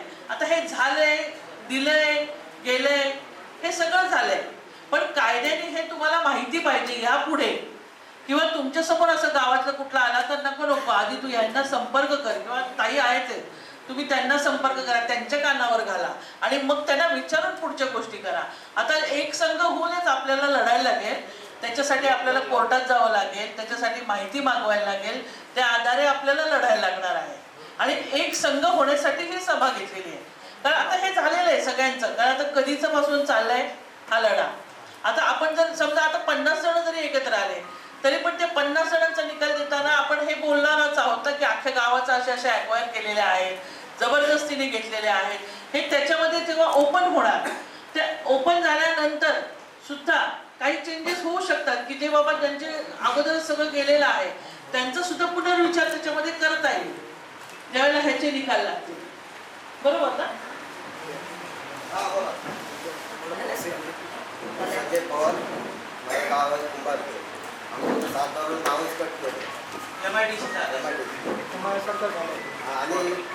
आपल्याकडे जमा करा, त्याप्रमाणे आपण मागणी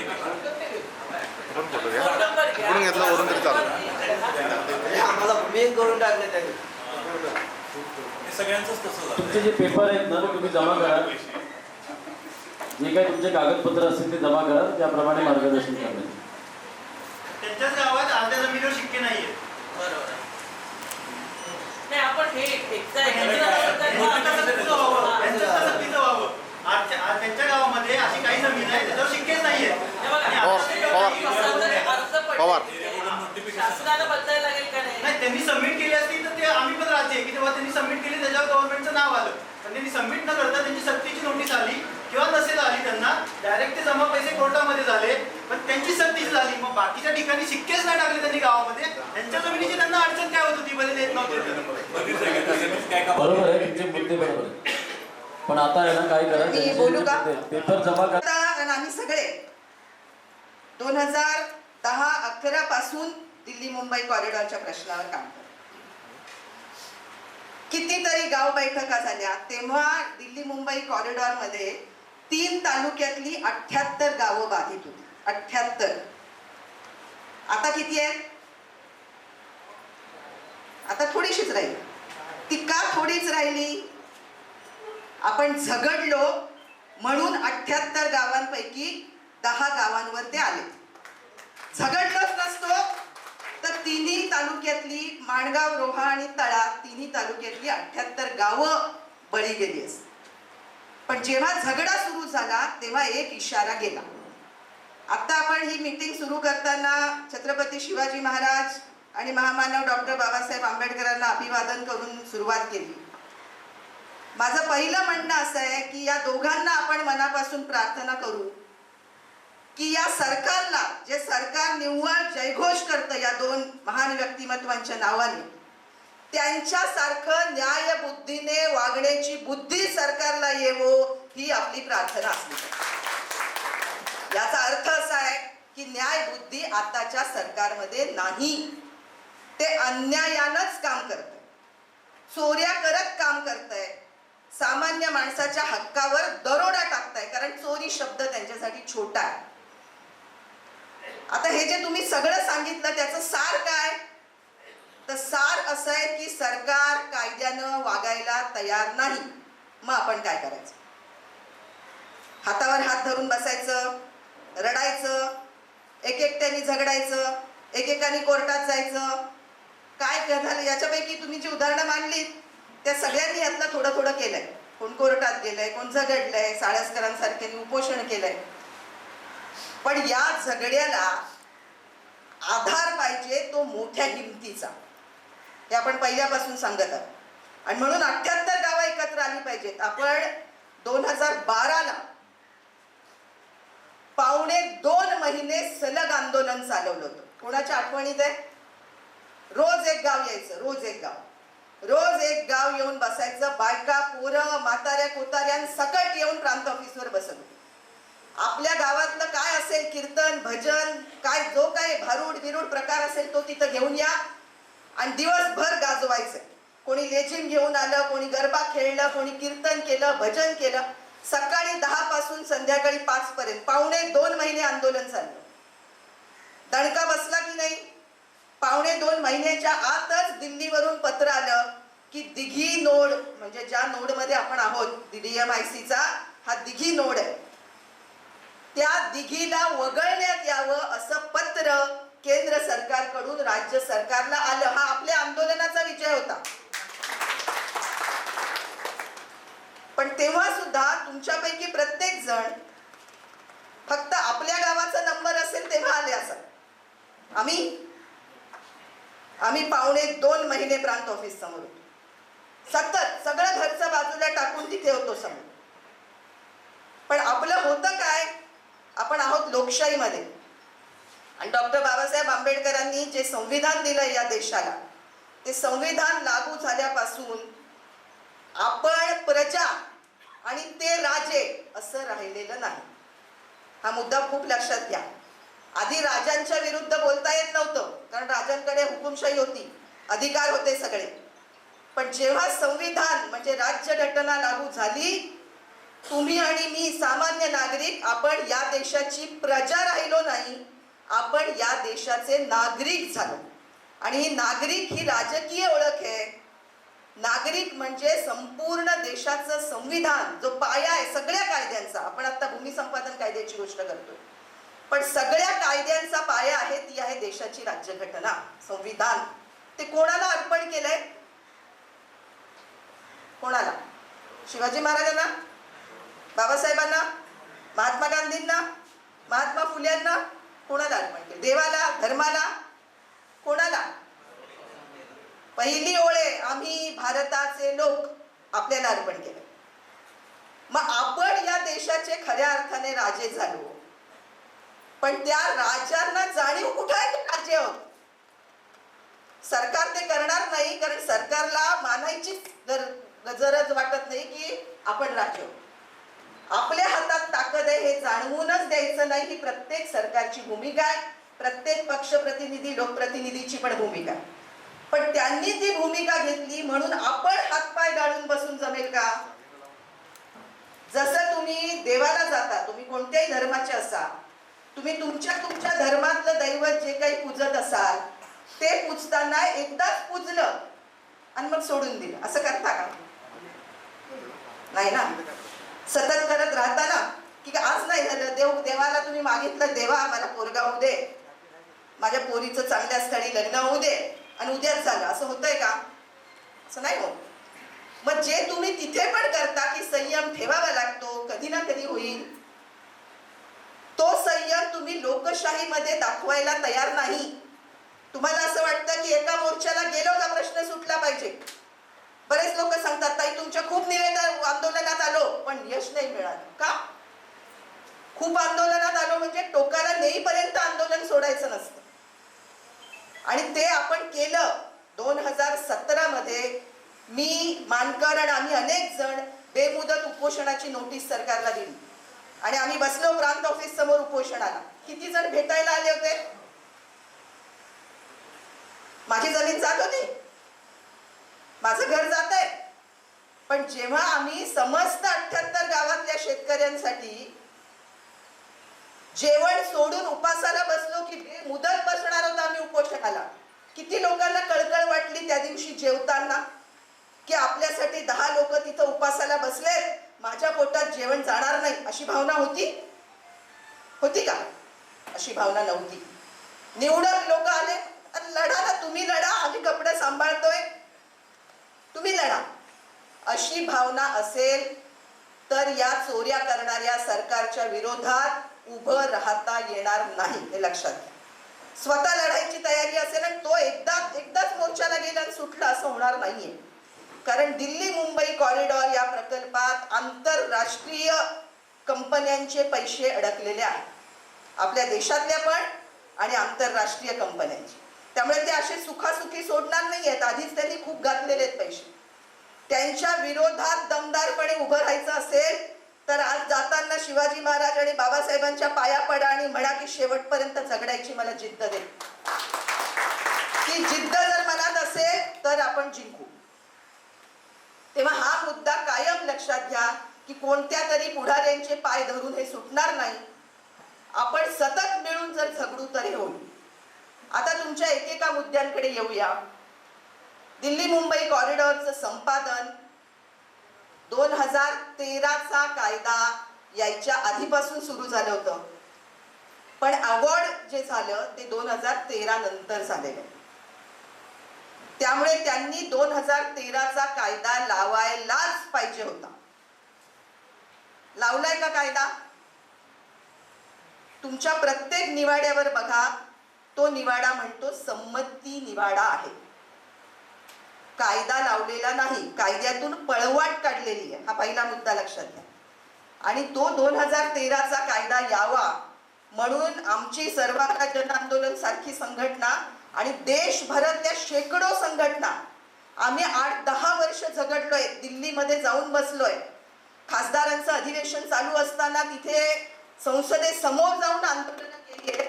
त्यानंतर जुना ब्रिटिशांचा 1894चा कायदा बदलला आणि 2013चा कायदा आला. आपोआप आलेला नाही. आता अनेक पक्षांचे प्रतिनिधी तिथे फोटो लावतात, होर्डिंग लावतात मोठे मोठे की हायवेला एवढे करोडो पैसे मिळाले कारण आम्ही घेत. अरे तुम्ही काय केलं? इथे शेतकऱ्यांच्या संघटना जाऊन 10-10 वर्ष झगडल्यानंतर 2013चा कायदा आलाय ज्याने भूसंपादनाची रक्कम एकदम वाढवली. ती वाढवलेली रक्कम द्यायची नाही म्हणून MIDC ने काढलेली पळवाट आहे की आम्ही संमती निवाडा घेऊ.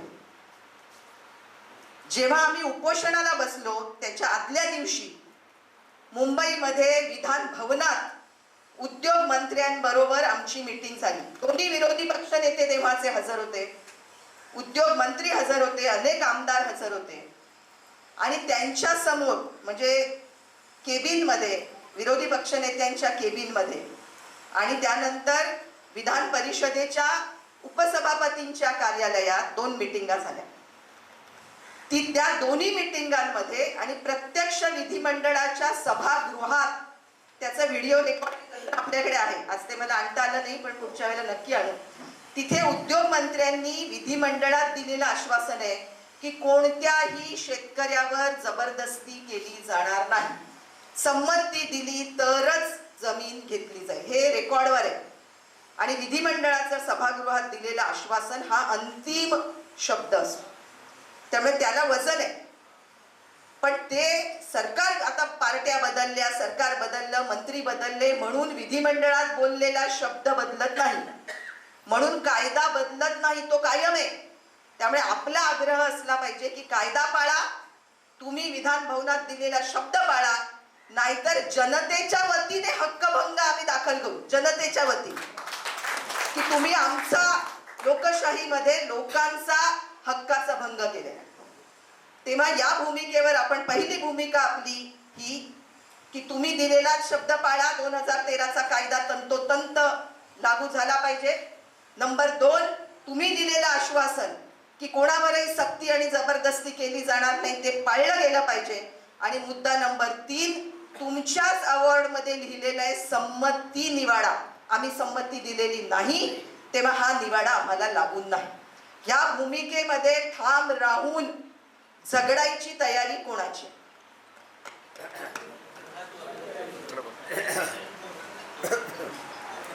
शाबास. आता स्वतःसाठीच टाळ्या वाजवा. माझ्या एकटीच्या टाळ्या रेकॉर्ड केलंय ना तुम्ही? हो. त्याच्यामुळे हात कोणाकोणाचे वर आहेत ते रेकॉर्ड झाले. हे आपल्याला झगडावं लागणार कारण सरकार लबाड आहे. सरळ शब्दात सांगते की सरकार लबाड आहे आणि लबाडीने ते कंपन्यांचं भलं करतात आणि शेतकऱ्यांना नागवतात. हा त्यांची चाल. हे सगळं टप्प्याटप्प्यावर दिसतं. ते शक्तीपीठ असू दे, ते फार्मा पार्क असू दे, ते नाणारचा प्रकल्प असू दे, तो तो Virar Alibag multi model corridor असू दे, सगळीकडे लबाड्या चालल्या. आणि ते सुद्धा पैसे आपल्याला मिळायचे झाले, तुम्ही समजा पैसे घेणार असं ठरवलं, तरीही ते पूर्ण पैसे मिळतात का? पैसे देणाऱ्या अधिकाऱ्यांना जेवढा त्यांनी टक्केवारी सांगितलेली आहे ती टक्केवारी पोच झाल्याशिवाय चेकवर सही होते काय? जरा मोठ्यानं बोला. काहीच घाबरायचं कारण नाही. येऊ दे कॅमेऱ्यावर, मी एकटी जर कॅमेऱ्यावर समोर एवढी मोठ्यानं बोलतेय, तुम्ही का घाबरताय? हे काय हे नाहीये, गुपित नाहीये, सगळ्यांना माहिती आहे की तेवढी रक्कम, आणि ती रक्कम फक्त त्या अधिकाऱ्यांच्या खिशात जात नाही, ती रक्कम कुठं कुठं जाते याची खालपासून वरपर्यंत साखळी. म्हणजे आपल्या जमिनीच्या हक्काचे पैसे सुद्धा 100% मिळत नाही. पण मला एक नाव दाखवा की अटकाने तरी आवाज उठवला की मला 15 लाख नुकसान भरपाई मिळायला पाहिजे होती, त्याच्यातले 2.5 लाख मला द्यावे लागले म्हणून मी विरोध करतो. एक आवाज उठला? एक तरी? आम्ही कितीतरी सांगत होतो की पत्रकारांना पण सांगत होतो की एक जरी शेतकरी तयार झाला की यांनी मला 2.5 लाख द्यायला लावले, मग माझ्या 15 लाखाच्या चेकावर सही केली, तरी आपण पुढे येऊ. एकेका शेतकऱ्याचे किती पैसे खाल्ले असतील हायवेच्या संपादनात, कालव्याच्या संपादनात, पावर जी उभी करतात त्याच्या टॉवरच्या संपादनात, आणि आपल्या DMICच्या संपादनात. जे जे अधिकारी इथे येऊन गेले ते मालामाल झाले, आणि साळसकरांसारखे आणि कदमांसारखे आणि पवारांसारखे शेतकरी, आणि यांचं नाव काय, राजाराम भाऊ यांच्यासारखे हात त्यांना धरून बसावं लागेल. हा जो अन्याय आहे त्याच्या विरुद्ध भिडायचं असेल तर मनात ताकद येऊ द्या, आणि त्या ताकदीनं लढायची तयारी असेल तर आपण नक्की पुढे जाऊ. आणि त्यात सुद्धा मला जमीन सोडायची नाही या भूमिकेवर किती ठाम आहेत. मगाशी पाटलांनी हात घेतला बघा हो. पैशाच्या मागे जाणारे किती जण आहेत, जरा हात वर राहू द्या त्यांचे. पैसे पाहिजे, पैसे पाहिजे असे हात किती आहेत?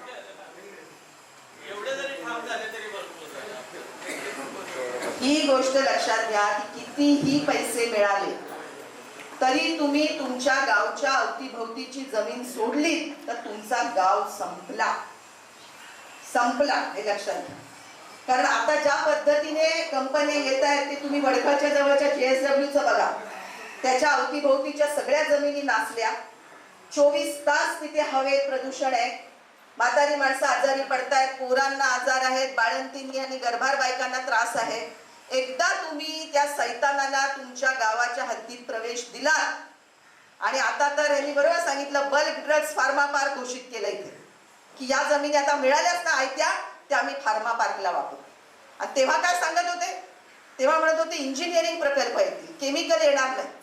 फार्मा म्हणजे काय आहे? औषध म्हणजे काय, झाडपाल्यापासून औषधं करणार आहेत काय? त्याला नाव दिलंय ग्रीन फार्मा पार्क. अरे ग्रीन दिलं तरी आहे तो केमिकलचाच धंदा, आणि त्याचं पाणी आता सुद्धा पॉक्सो त्यांचं पाणी कुठं सोडतंय बघा. कितीही झगडला तरी ते पाणी बंद होत नाही. JSWचं आत्ता जनसुनावणी झाली गेल्या महिन्यापूर्वी, तिथे आम्ही त्याच दिवशी जाऊन ते पाणी जे सोडतात खाडीला त्याचा व्हिडिओ घेतला, त्या पाण्याचं सॅम्पल घेतलं, आणि जनसुनावणीमध्ये MIDCचे अधिकारी आणि प्रदूषण नियंत्रण मंडळाच्या अधिकाऱ्यांना दिलं. काय केलं? काही नाही, त्यांनी त्यांचा हप्ता तेवढा वाढवून घेतला असेल. त्यांचा हप्ता वाढला, जितका तुम्ही कायद्यात अडकवाल ते हप्ता आपला वाढवणार. तेव्हा तरी पण त्याच्या विरोधात आपण झगडतोय, आणि या झगड्याला सामोरं जायचं असेल तर अजिबात या 2 व्यक्तींना नजरेसमोरून ढळू देऊ नका. जी जिद्द त्यांनी त्या काळात दाखवली त्या जिद्दीचा थोडा तरी अंश येऊ द्या आपल्याला. रायगड जिल्ह्यात आहोत आपण, ही कर्मभूमी आहे या 2 मान्यवरांची. दीपस्तंभासारखे उभे आहेत आपल्या या रायगड जिल्ह्यामध्ये, आणि तुम्ही कसली हिंमत पातळ करून चाललाय. त्यांनी ज्या जमान्यात हे लढे लढवले त्यामुळे आपण आज इथे आहोत. तेव्हा आपण आज जिवंत असताना आपल्या खांद्यावर जबाबदारी आहे की आपला गाव, आपली जमीन, आपलं जंगल वाचलंच पाहिजे. आणि ते वाचवायला तुम्ही जर कमी पडलात तर तुमच्या पुढच्या पिढ्या तुम्हाला शिव्या घालतील. असे हार घालून आपले फोटो तर कोण नाही लावणार. पण आपल्याला शिव्या पण खाव्या लागतील, कारण तुम्ही ऐतिहासिक जबाबदारी सोडली तुमची.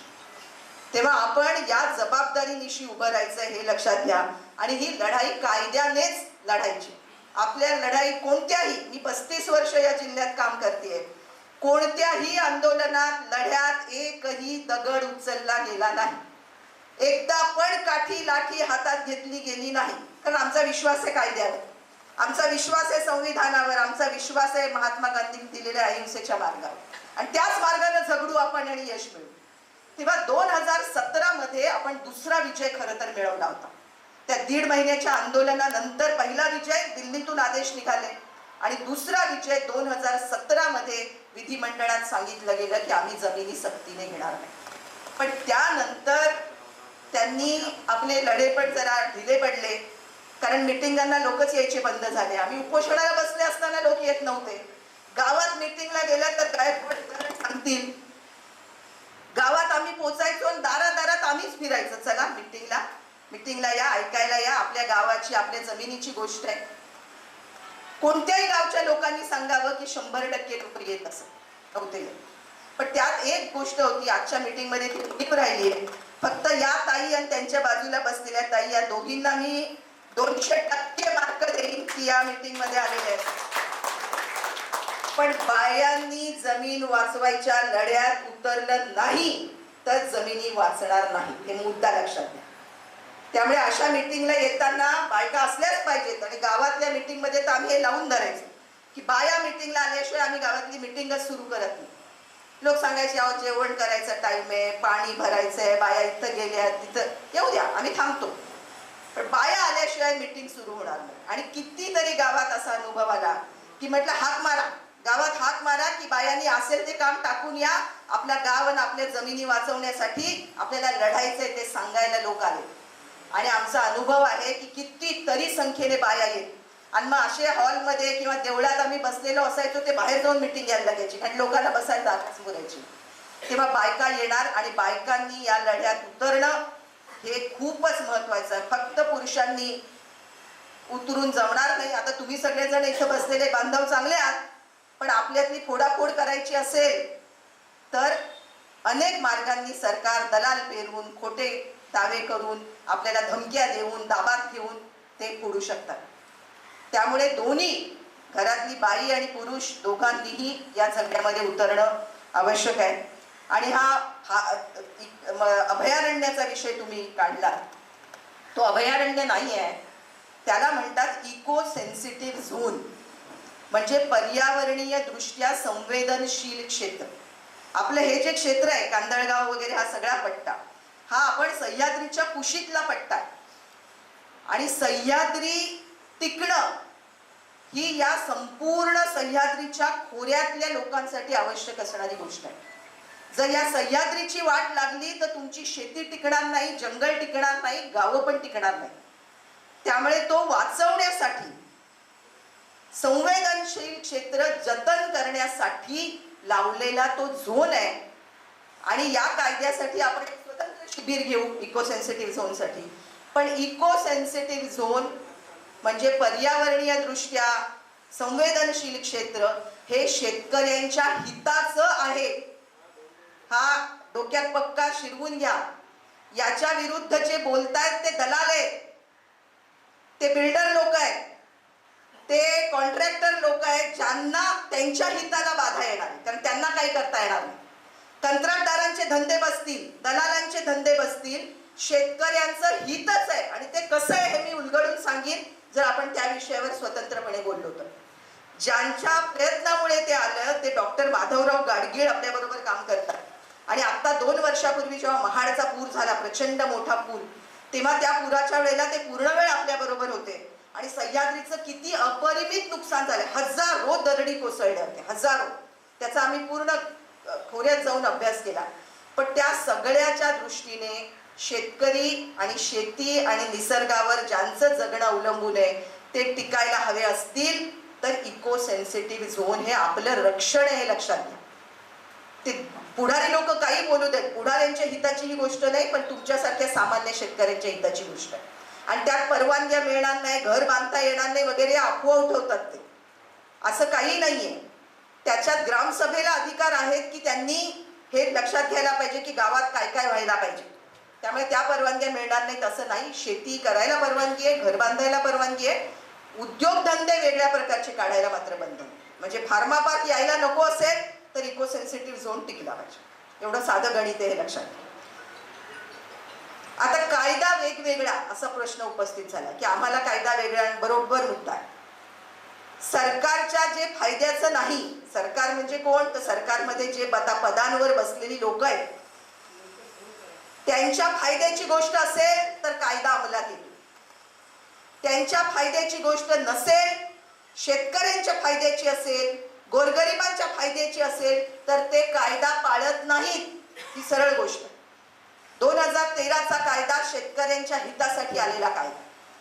तो कायदा असं सांगतो की फक्त ज्याची जमीन जाईल त्यालाच नुकसान भरपाई मिळाली पाहिजे असं नाही. त्या शेतीवर अवलंबून असणारा भूमिहीन शेतमजूर, त्या शेतीवर अवलंबून असणारे 12 बलुतेदार म्हणजे कुंभार असेल, चांभार असेल, लोहार असेल, माळी असेल, परीट असेल, या सगळ्यांचे उद्योगधंदे, परीटाचा डायरेक्ट नाही पण कुंभाराचा त्याच्यावर अवलंबून आहे, बुरुडाचा आहे, लोहाराचा आहे, सुताराचा आहे, हे सगळे शेतीशी जोडलेले उद्योग. तेव्हा हे जे 12 बलुतेदार आहेत त्यांचा रोजगार किंवा त्यांची उपजीविका धोक्यात येत असेल तर त्यांना पण भरपाई दिली पाहिजे असं 2013चा कायदा म्हणतो. हे सरकारला जड जाईल असं वाटलं, कारण फक्त शेतकऱ्याला थोडे पैसे देऊन गप करणं सोपं आहे. गावातले सगळेच जर उभे राहिले की माझ्या गावाची जमीन जाते आणि मला पण मिळालं पाहिजे, तर ते सरकारला असं वाटतं की त्यांना परवडणारी गोष्ट नाही, म्हणून ते कायदा लावायला तयार नाही. आणि यासारख्या खूप तरतुदी अजून या कायद्यात आहेत की तिथे भूसंपादन करण्याच्या आधी त्यांनी सामाजिक परिणाम काय आहेत त्याचा अभ्यास केला पाहिजे. काय काय होईल गावावर परिणाम जर इथली कांदळगावची जमीन गेली, भाल्याची, पाथरशेची, पहूची जमीन गेली तर काय गावावर परिणाम होईल, पंचक्रोशीवर काय परिणाम होईल याचा अभ्यास त्यांनी पहिल्यांदा केला पाहिजे. आणि तो परिणाम जर कमी असेल, किरकोळ असेल तर प्रकल्प पुढे जाऊ द्या, पण परिणाम जर घातक असतील तर तो प्रकल्पच रद्द केला पाहिजे असा हा कायदा म्हणतो. ही चांगली गोष्ट आहे का नाही? पण हे आहे या कायद्यात, म्हणून हे सरकार कायदाच लावायला तयार नाही आणि म्हणून त्यांनी संमती निवाड्याची भानगड मध्ये घुसवली. आपली मागणी पाहिजे की 2013चा कायदा लागू कराच त्याच कायद्यानुसार. आणि तो कायदा कोणी पास केलाय?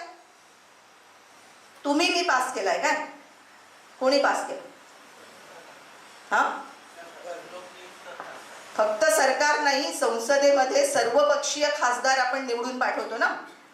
त्या सर्व पक्षीय खासदारांनी 2 संसदेची सभागृह आहेत, एक लोकसभा आणि एक राज्यसभा, त्या दोन्ही सभागृहातल्या 100% सदस्यांनी एक मताने पारित केलेला कायदा आहे 2013चा जमीन संपादन कायदा. मग असा कायदा असताना पण तुम्ही का नाही अंमलात आणायला तयार? सरकार कायद्याच्या वर नसतं, सरकार कायद्यानुसार चालायला हवं असतं. आणि ते कायद्यानुसार चालत नसेल तर त्यांना धडा शिकवायचा कोणी?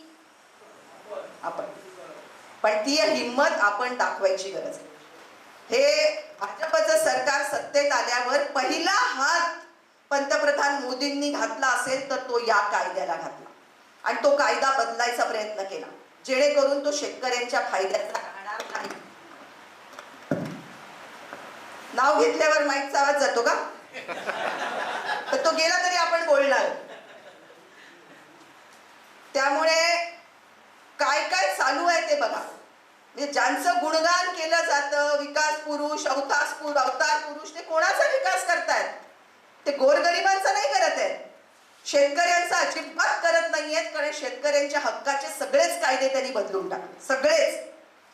शेतमालाला हमी भाव मिळण्यापासून ते संपादनापर्यंत सगळे कायदे त्यांनी कंपन्यांच्या फायद्याचे केले आणि कंपन्या त्यांना पैसे देत आहेत आणि ते पैसे निवडणुकीच्या तोंडावर, तुमच्या तोंडावर ते फेकतात आणि निवडून येतात. खरी गोष्ट आहे का नाही?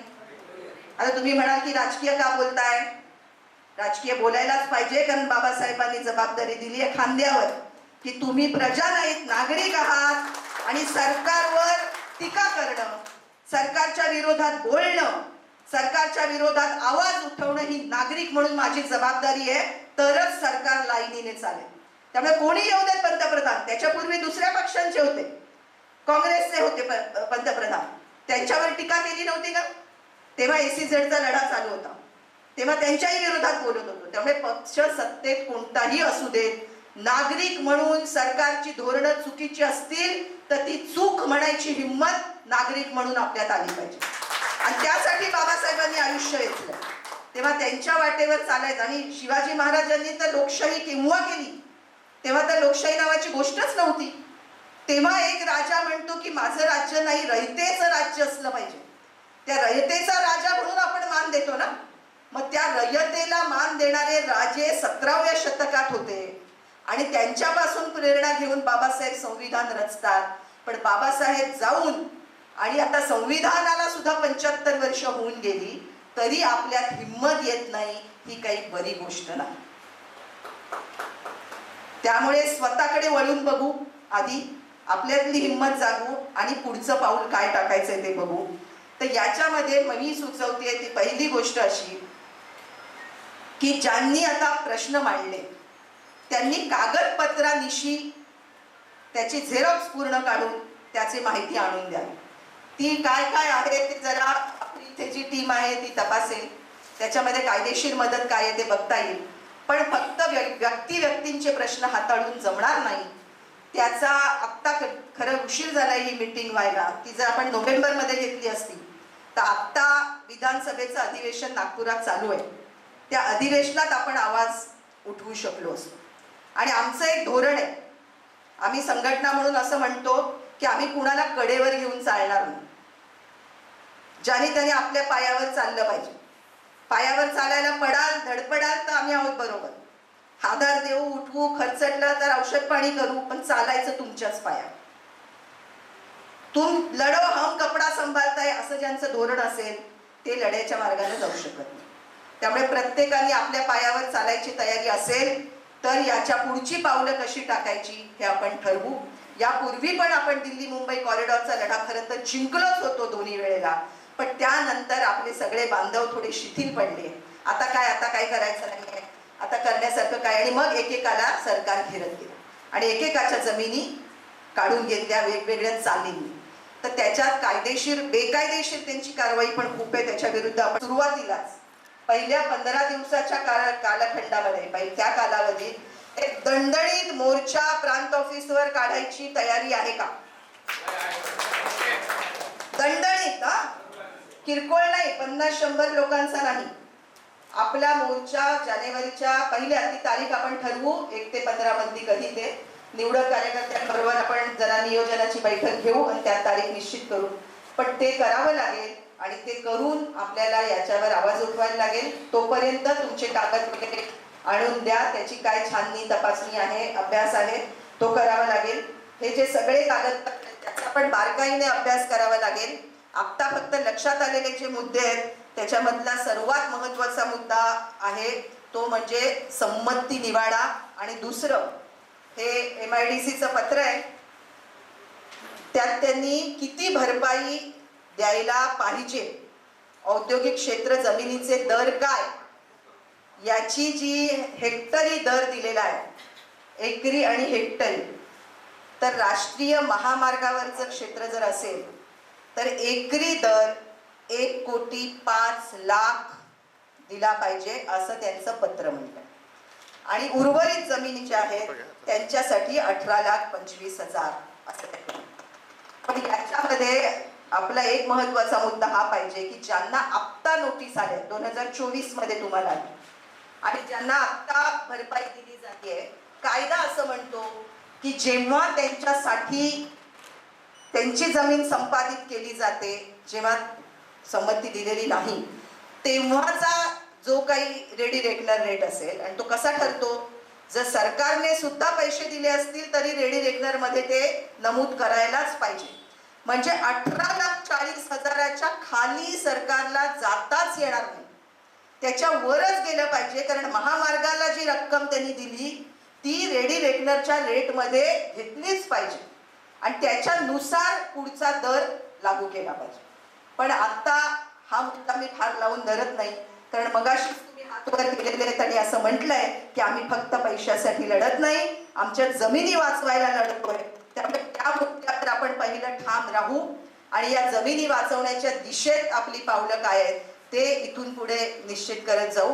एका बैठकीमध्ये हे सगळं उलगडेल असं नाही, पण आजच्या बैठकीचा उद्देश लढणं पाहिजे आणि लढण्यासाठी उमेद आणि हिंमत जागवली पाहिजे. तर कायदा आपल्या बरोबर चालेल, नाहीतर कायदा असूनही हे कायदा लाथाडतील अशी परिस्थिती. तेव्हा सगळ्यांना आमची एक नेहमीची ठरलेली घोषणा आहे, आठवते कोणाला? साळेस्करांना आठवते? सांगा. लढेंगे लढेंगे तो ही जिते.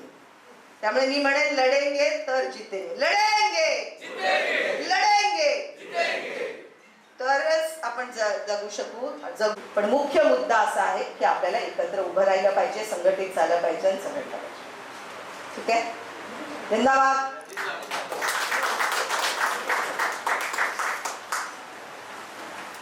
आणि डॉक्टर बाबासाहेब आंबेडकरांनी जे संविधान दिलं या देशाला, ते संविधान लागू झाल्यापासून आपण प्रजा आणि ते राजे असं राहिलेलं नाही. हा मुद्दा खूप लक्षात घ्या. आधी राजांच्या विरुद्ध बोलता येत नव्हतं, कारण राजांकडे हुकुमशाही होती, अधिकार होते सगळे. पण जेव्हा संविधान म्हणजे राज्यघटना लागू झाली, तुम्ही आणि मी कोणाला? शिवाजी महाराजांना, बाबासाहेबांना, महात्मा गांधींना, महात्मा फुलेंना कोणाला? म्हणजे देवाला, धर्माला, कोणाला? पहिली ओळे आम्ही भारताचे लोक आपल्याला अर्पण केले. मग आपण या देशाचे खऱ्या अर्थाने राजे झालो. त्यामध्ये 8 कंपन्या औषधांच्या आणि 2 कंपन्या चांगल्याच्या येत आहेत, तर त्या सुद्धा त्यांना विरोध करणं हे महत्वाचं आहे. ते केमिकल कंपन्या या भागातच येत आहेत. आपल्या 6.5 एकर आम्ही प्रत्यक्ष आम्ही एमएडसी ऑफिसला जातो, तिथे आमच्या हेड ऑफिसला जातो, तेव्हा ह्या सगळ्या माहिती मी मिळवलेली आहे. याला पहिल्यांदा आपण विरोध करायला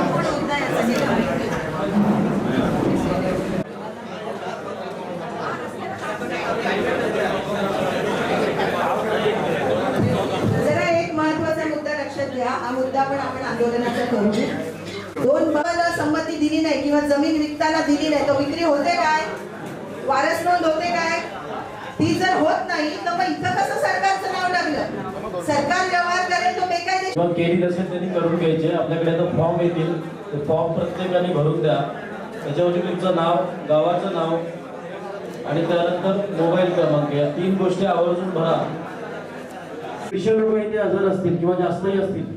महत्वाची सूचना एकच आहे की ज्यांनी इथे मार्गदर्शन ऐकलं ते प्रत्येक, तुम्ही ज्या आंदोलनाचं नेतृत्व आहात, जे इथे आलेले सदस्य, त्यांनी ती सभा घेऊन आजच्या आज, ज्यांना पॉसिबल असेल आजच्या आज संध्याकाळी एक सभा घेऊन या आंदोलनाचं महत्व आपण का यासाठी काढतोय हे आपल्या गावागावात प्रत्येकाला समजावून गावकी घेऊन, गावकीची सभा घेऊन ही आपल्या गावकऱ्यांपर्यंत पोहोचावा. आज जो आपण इथे ऐकलं, जेवढं तुम्हाला कळलं तुमच्या भाषेत ते तुमच्या गावकऱ्यांपर्यंत पोहोचवा. त्यांनी या आंदोलनाला एक नवीन दिशा मिळेल आणि पुढच्या मीटिंगला आपल्याला कमीत कमी जास्तीत जास्त लोकांना इथे आणण्याची व्यवस्था होईल. सर्वांना एकच विनंती आहे की ज्यांना पॉसिबल असेल आजच्या आज किंवा जेव्हा कधी तुमची गावकीची मीटिंग असेल, हा मुद्दा घेऊन या आंदोलनाबद्दल सगळ्यांना माहिती द्या. कारण हा आपल्या जमिनीचा नाही, हा आपल्या अस्तित्वाचा मुद्दा आहे. जर आपल्या सगळ्या जमिनी संपल्या, आपलं अस्तित्व संपते. आज मी धामणी गावचा आहे, तर धामणी गावचा पवार म्हणून ओळखतात. जेव्हा माझी जमीन जाईल त्यावेळेला माझ्या गावाचं नाव घ्यायला मी शिल्लक नसेल आणि माझं गावही शिल्लक नसेल. कारण काही गावांचंही यांनी सातबारे बनवले गावठाणाचे आणि गावही संपवायची प्लॅनिंग आहे.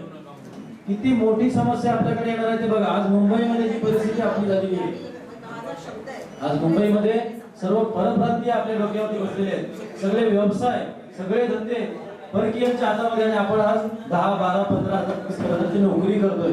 ती परिस्थिती आपल्या इथे यायची नसेल. आजच्या आज सर्वांना कळकळीची विनंती आहे, आजच्या आज आपल्या गावकीची एक मीटिंग घेऊन या सभेमध्ये जी माहिती आपल्याला मिळाली ती आपल्या लोकांपर्यंत पोहोचवा, ही हात जोडून विनंती. धन्यवाद. अत्यंत आभारी आहे की एवढी अपेक्षा नव्हती हा हॉल भरेल. मी खरं म्हणजे जेवणाची व्यवस्था करणार होतो आपल्या सर्वांची, पण मला अंदाजच लागेना. मग काही लोक बोलले की आपण वडापाव देऊ, परंतु खरंच जर तुमच्या मुखी घास लागले असते तर माझ्या कार्यकर्त्याला माझ्यासारखे कार्यकर्त्याला समाधान वाटलं असतं. पण खरोखरच तुमच्या उपस्थिती माझ्यासारख्या कार्यकर्त्याला दाखवते की अजूनही लढण्याची उर्मी आहे. मी तुमच्या रक्ताचा असल्यामुळे हा घेतलेला लढा सोडणार नाही. मान्यवर वेगवेगळ्या शहरातून आलेले आहेत. त्यांना जेव्हा मोठी सभा असेल, वेळ असेल तेव्हा आपण निश्चित बोलू.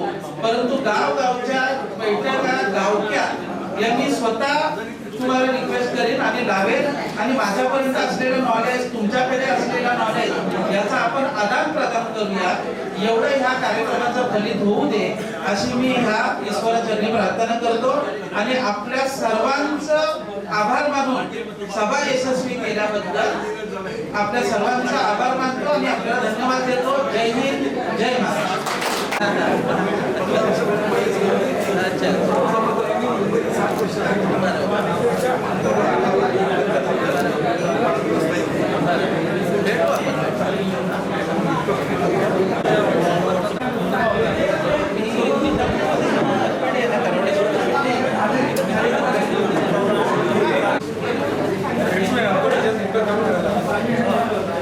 गाव